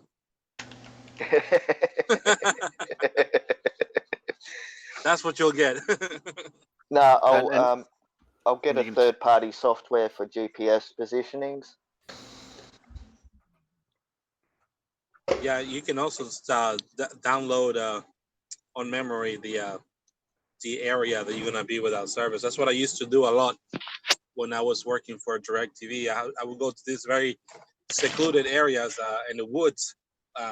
Therefore, ergo DirecTV, because I couldn't get any TV service. And on my way there, I would lose network, but the route was still plotted on memory, so I would just tell me to keep going. Now, as soon as I went to a different road, the software would say recalculating, and obviously I didn't have no data, so I wasn't able to recalculate because I didn't have the needed information. But as soon as I got back to the plotted route, then it would go back to navigating. Yeah.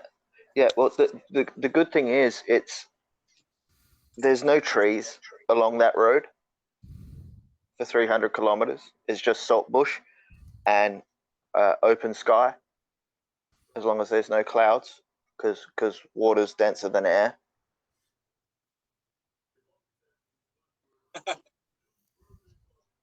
Relative density.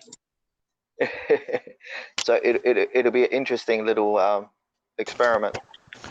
Relative density. Let me explain. Describe, and sorry, this is from Crazations with a Z. Describe how a siphon works using density and buoyancy instead of gravity. It's just pressure disequilibrium. Sorry. What was it using instead of gravity? Describe how a siphon works using density and buoyancy instead of gravity. Well, you can't use density and buoyancy instead of gravity because buoyancy is dependent on gravity.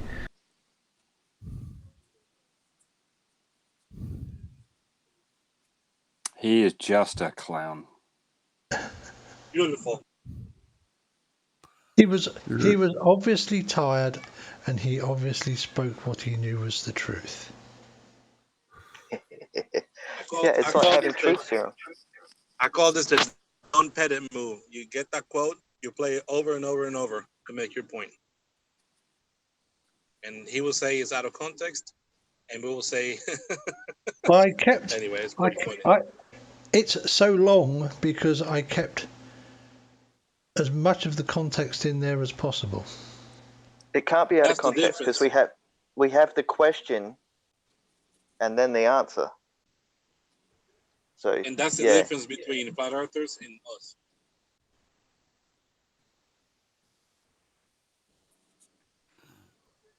I think all he'll do is just say, well, yeah, I said it exactly right. We don't believe in buoyancy because it relies on gravity. We only deal with density. Relative density, disequilibrium, all that bullshit. Yeah, that's exactly what he'll say, Blue. He'll say, buoyancy is a load of rubbish. You need gravity for it. I don't believe in gravity. He'll say exactly that. That's what he'll say. Yeah, I agree. Actually, I was researching some books that relative disequilibrium thing was basically dismissed back in 1928.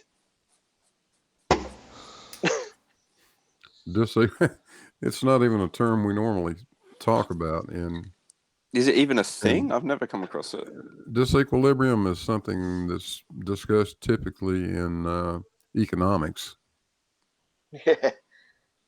Yeah, when the money's out. It's something him and Arwin have made up. This relative density disequilibrium is just a made-up Arwinism.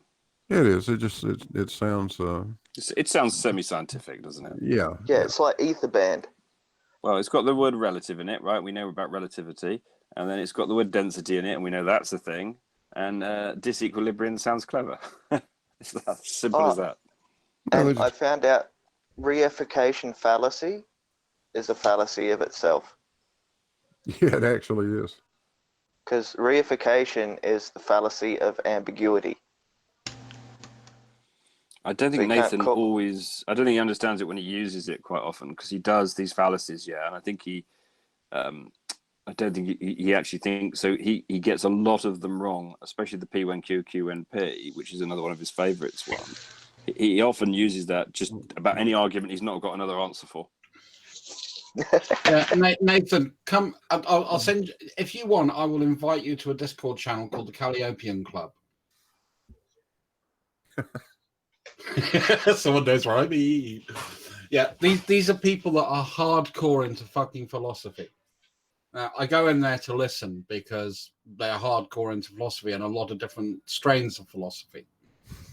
And what you've got to understand is you're trying to shoehorn a simple A-B proposition into something that is way fucking more complex than that. You have a child's knowledge of philosophy. So be open to wonder and come and find out. He has QE's knowledge of it, I think, because we all know that QE is the person who pulls the strings there. And Nathan has learnt these things in parrot fashion from QE, and then he uses them with his hyper-skeptical view of everything, right? So QE's... So three things. QE's condensed definition of what science is. So first of all, they're telling us exactly what science is. Then secondly, the hyper-skeptical perspective that Nathan and QE bring, which means they just keep asking what. And then third bunk is the use of all these various fallacies to try to, obfuscate the argument. That's it. It's as simple as that. What I'd like to know is where QE gets it from because he is not that smart. Somebody's feeding shit to him. But if you really want to get Nathan stirred up, do it this way. Because I asked him this one time and he got all kinds of pissed. I said, so what you're saying is a physicist can become a grocery boy, therefore all grocery boys are physicists. Is that right? And he didn't like that at all.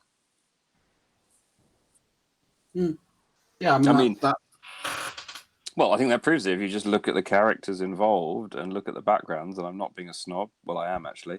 You're really looking at individuals who have a very limited exposure to either real experimental science, or real education in the fields of. Yeah. You're being far, far too generous. They have no exposure whatsoever. Has anybody looked at Nathan Oakley's Patreon and his the different I don't know what they're called. Whenever you pledge to pay $1, they'll tell you what you get in return. No. Okay. Well, if you go and look at that, it's pretty funny. Oh, it goes from like one. Go ahead.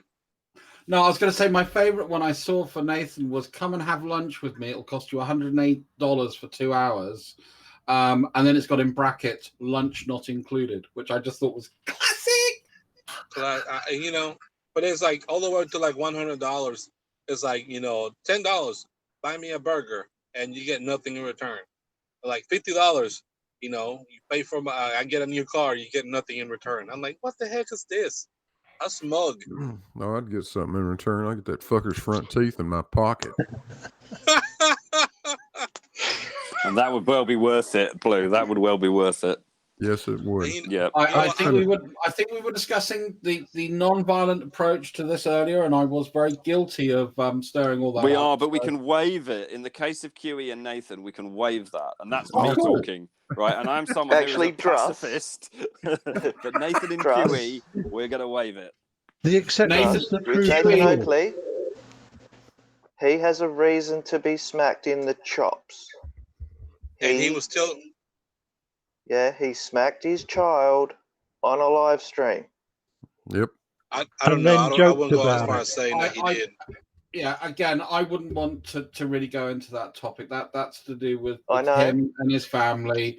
And unless we know there's something bad going on, again, that's something can fuck up. So I'd much prefer leave that aside and just say, QE, Nathan, don't meet me in person because I've now got the Toady stamp of approval. Oh dear. I think Not what the Toady made stamp. I think what made the Nathan slapping thing was the fact that he then joked about it. Yeah. I haven't. What did he say about it? Oh, did you not see the video where he had his daughter on the thing with bandage around her head or something? He was. It was.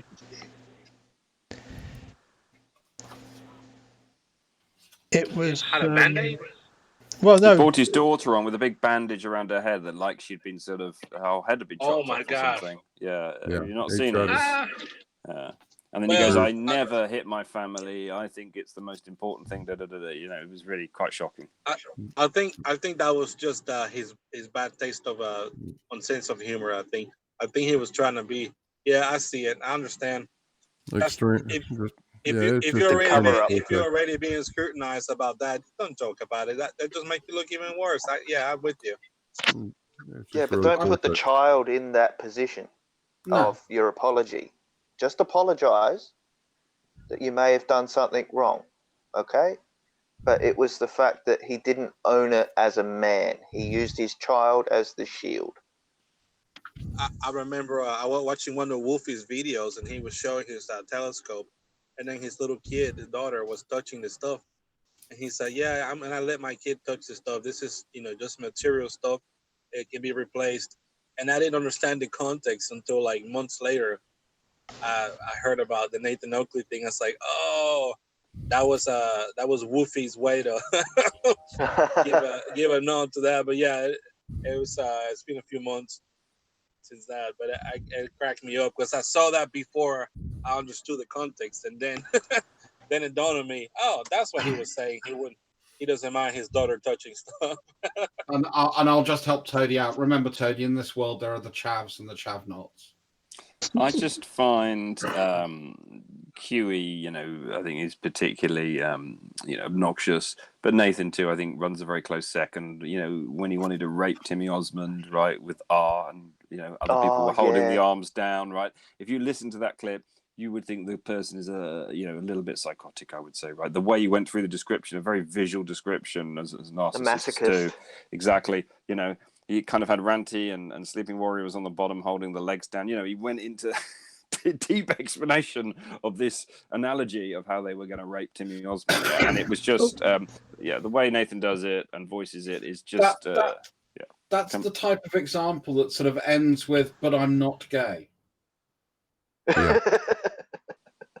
Yeah, but I'm going to go and give you a really graphical image of how I'm going to do this thing. Yeah. If you listen to it, it was more than just "I'm going to rape Timmy Osmond." It really went into a lot of graphics. Ranty was holding one arm. I think Sleeping Warrior was on the bottom. Arwen was in the other arm. They'd flipped him over to get the right way round. Nathan had debagged him. You know what I mean? Literally, the whole clip goes through that. Yeah, which is it goes for about 10 minutes. Bloody hell! Yeah, and then he's sticking it in, and then he needs to spit on it because it won't go in properly, and it's really quite repulsive. I would dearly love to. Nathan Oakley. Yep, I would dearly love to get nose to nose with that son of a bitch. I really would. Yeah, he thinks your kids need to be re-indoctrinated. He has that belief that children have to be taught that it's not a globe, it's a flat, non-rotating, blah, blah, blah, blah, stationary blah, plane. blah. Yeah, I mean, I'm not sure Nathan. I always think he's just doing it for the money. I always think Nathan really knows the truth. I always think that's. I'm just going to give a quick shout out for Gleam. Gleam, you said you were going to go and play Xbox with one of your children because they were more important than us, but I see you're still weighing in on this. Is it really fair to keep your child waiting?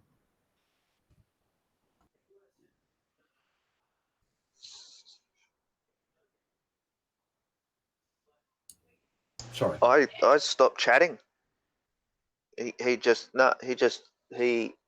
He knows everything about everything and he's right all the time. Those people get my goat. You know why? I used to be like that when I was in my 20s. Oh, and Rozovsky, just for you. Waiting for it.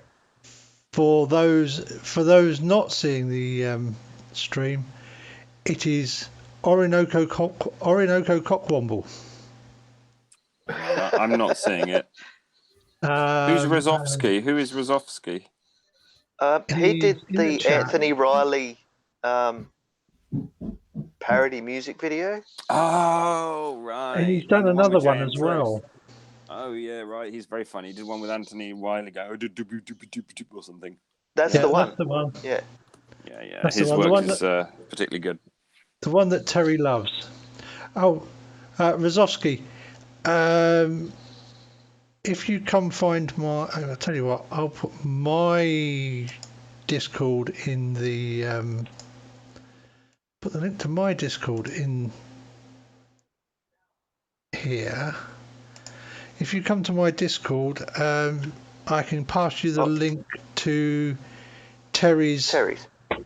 Yes, because Terry would like to talk to you.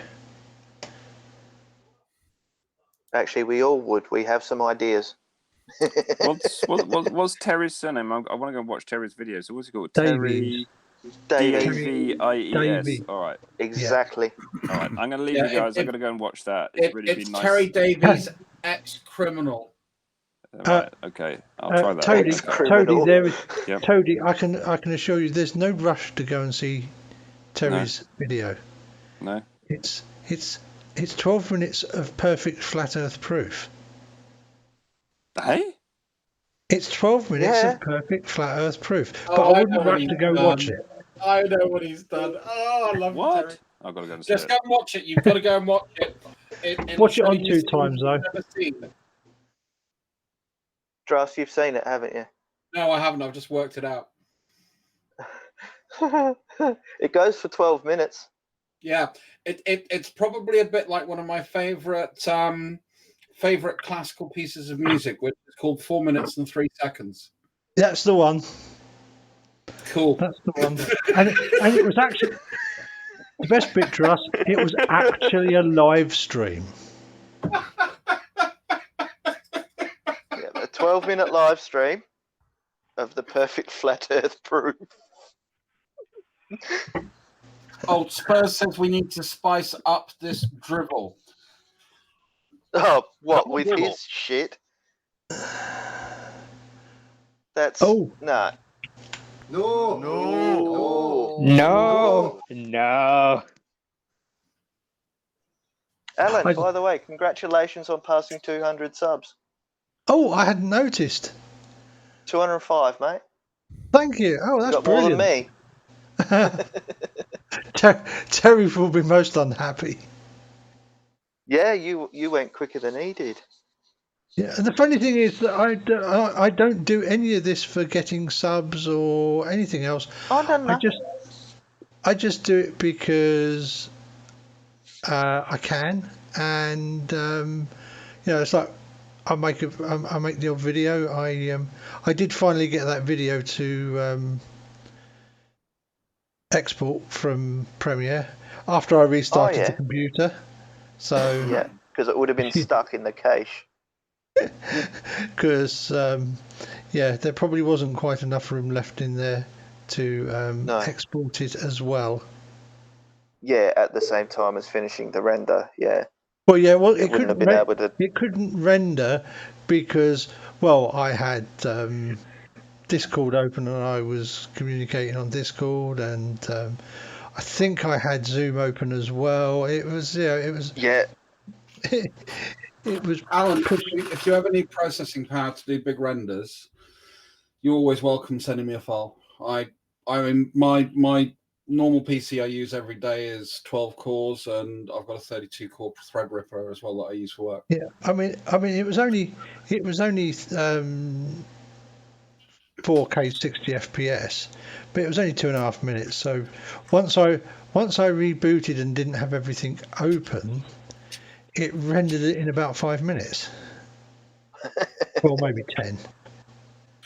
I have the disadvantage of working in the IT industry, so I get given lots of shit. Yeah, that is, I guess, one advantage. I've got to get a couple of new SSDs for my system, because the one that's in there, I keep getting this warning it's going to die message from Intel Rapid Storage, whatever it is, and a couple of other drive health monitors. There are ways of... Oh, look at that.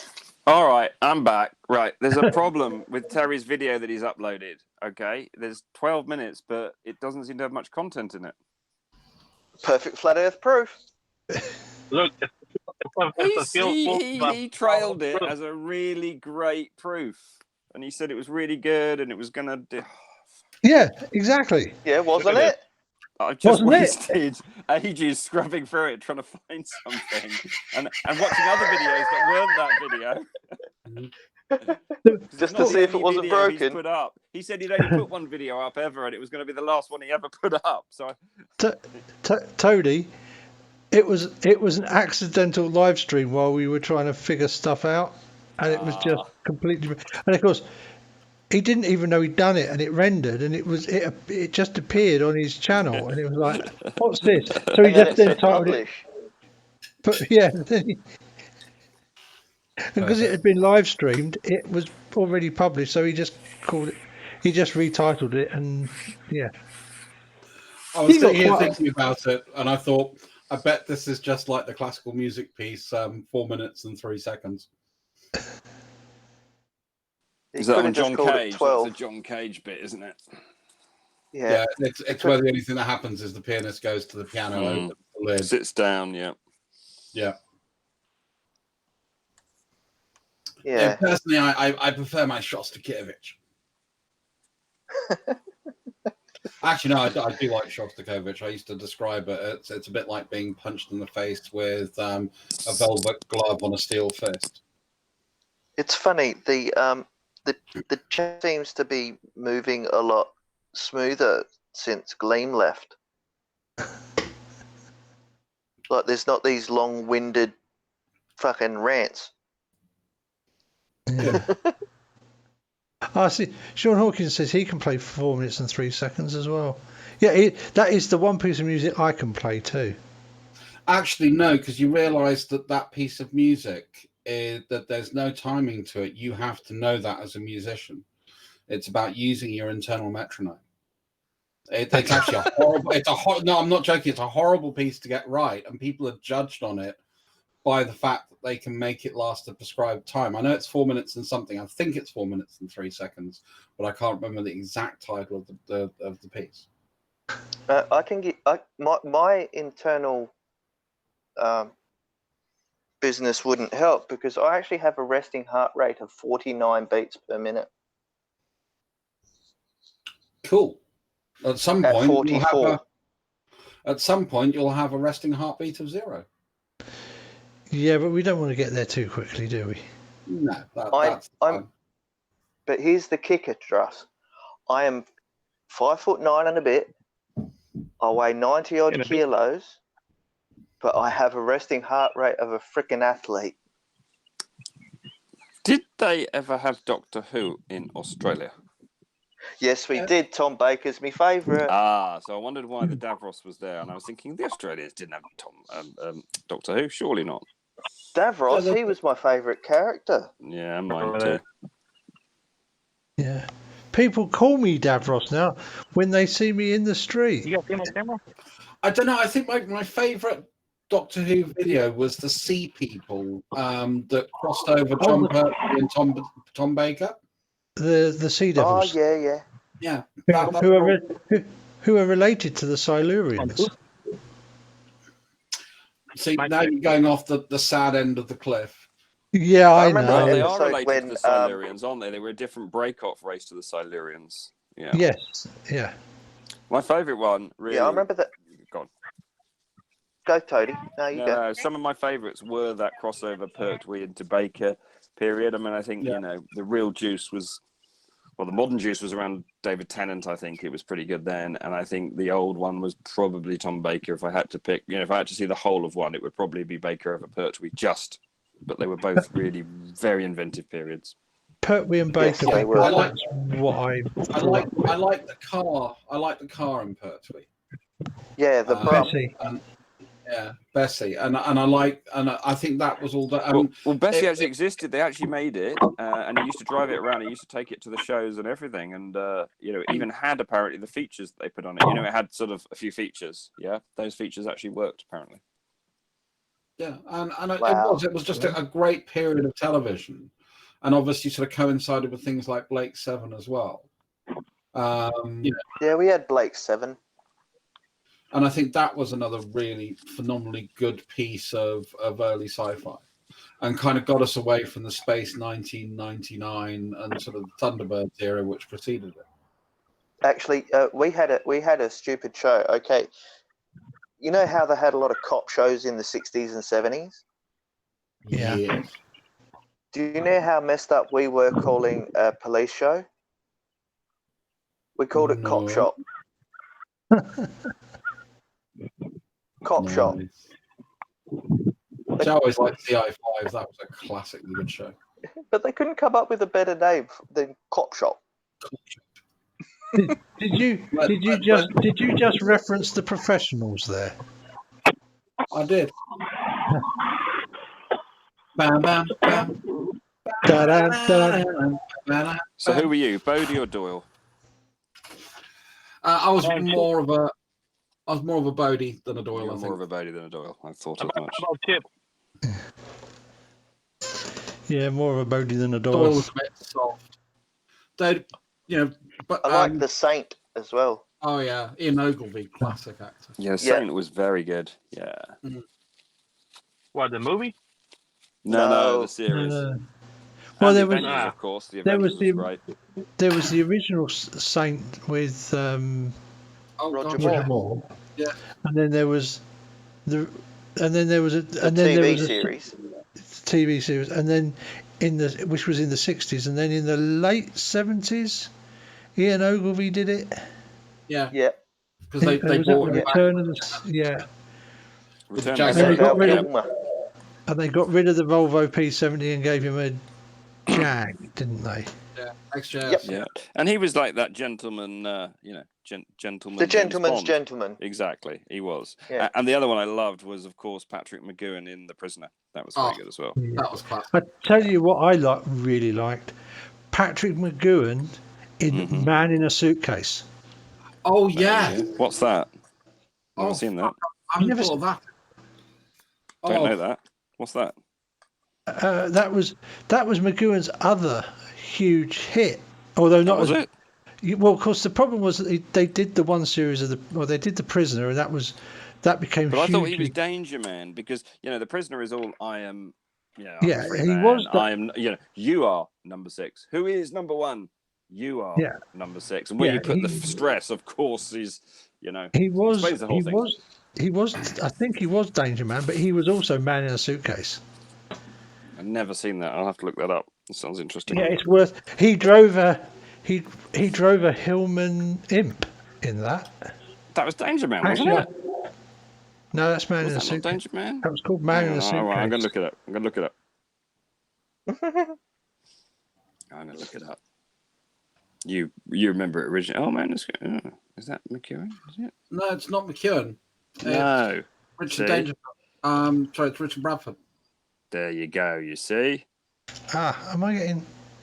Yeah. Yeah, you are. Because it was it was Danger around Man. at the same time. The other ones around at the same time was Randall and Hopkirk, The Prisoner, The Saint. Oh God, Randall and Hopkirk. Yeah, Randall The and Champions, Hopkirk, The Danger Saints. Man, Special Branch. Yeah. Yeah. See, So I'll have most to of look them, at this Man in a most of Suitcase. most of them I watched when they were repeated, sort of in the early '80s,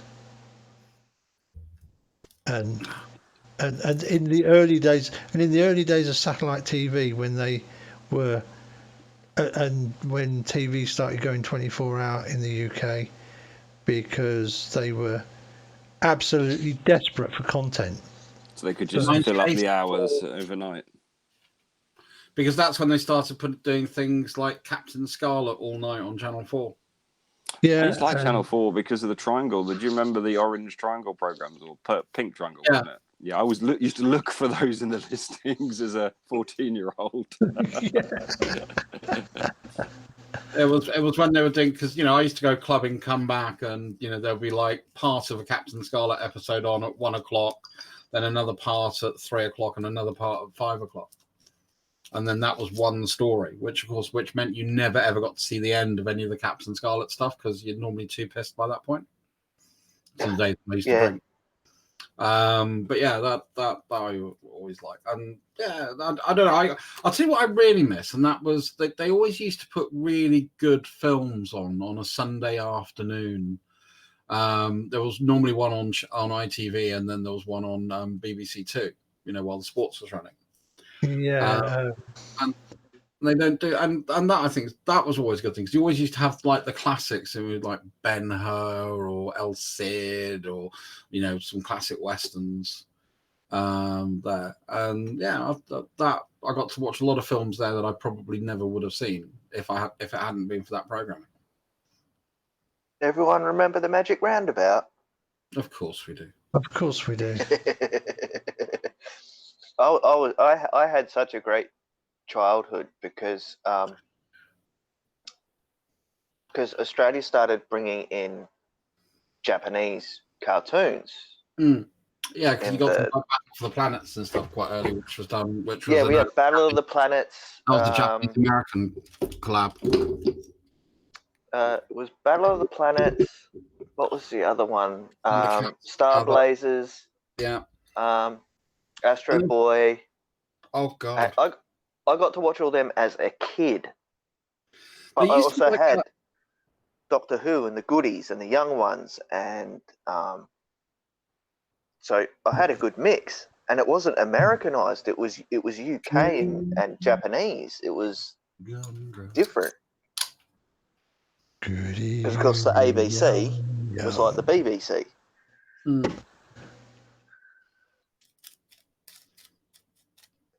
Yeah, and Wurzel Gummidge. I preferred Catweasel. Yeah, because unfortunately, every time you looked at Wurzel Gummidge, you just were looking at a down and out Doctor Who. Exactly. Yes. He had to get paid. He did that for a long time, though, didn't he? He did. I mean, he did Wurzel Gummidge for a lot longer than he did Doctor Who. That's 7, 8 years. I Yeah. think. Yeah, well, didn't Pertwee start out black and white and then went colour? No, he was colour from the outset because he was 1970 or 71. I tell you the one according to BBC statistics. In 1972, what was the most violent programme on BBC television? Well, it wasn't The Professionals because that was on ITV. Yeah, and that's before The Professionals anyway. I said 72. I don't know. I was 4.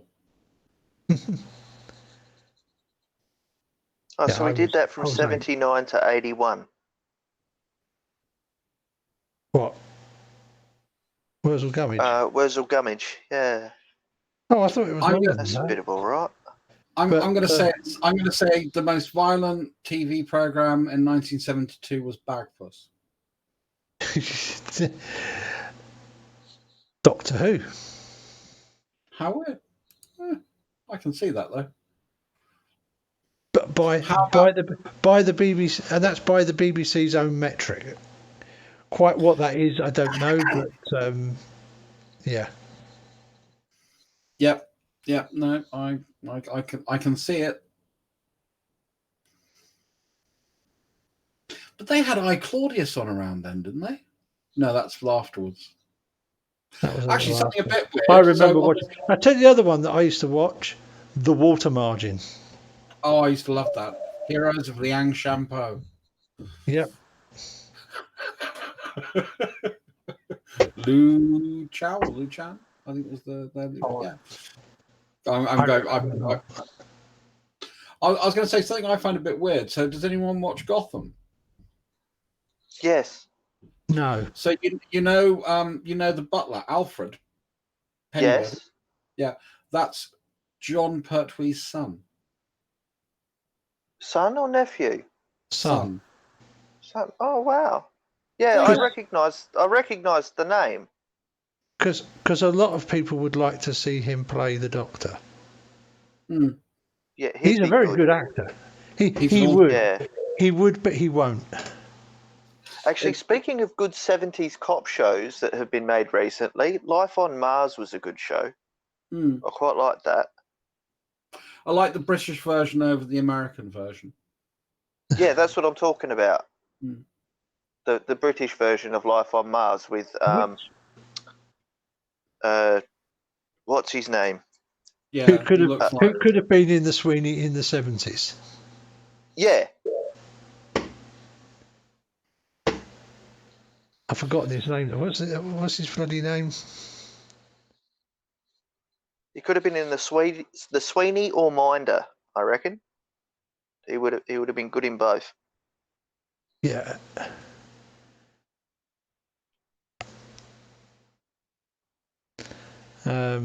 No, I think the Sweeney more because Minder always had a bit of a comedic thing in there, and I'm not so sure about. I think he's a little straight. I think he's a little too dramatically straight, if you know what I mean, for the comedy bit. But I could be wrong. Mm.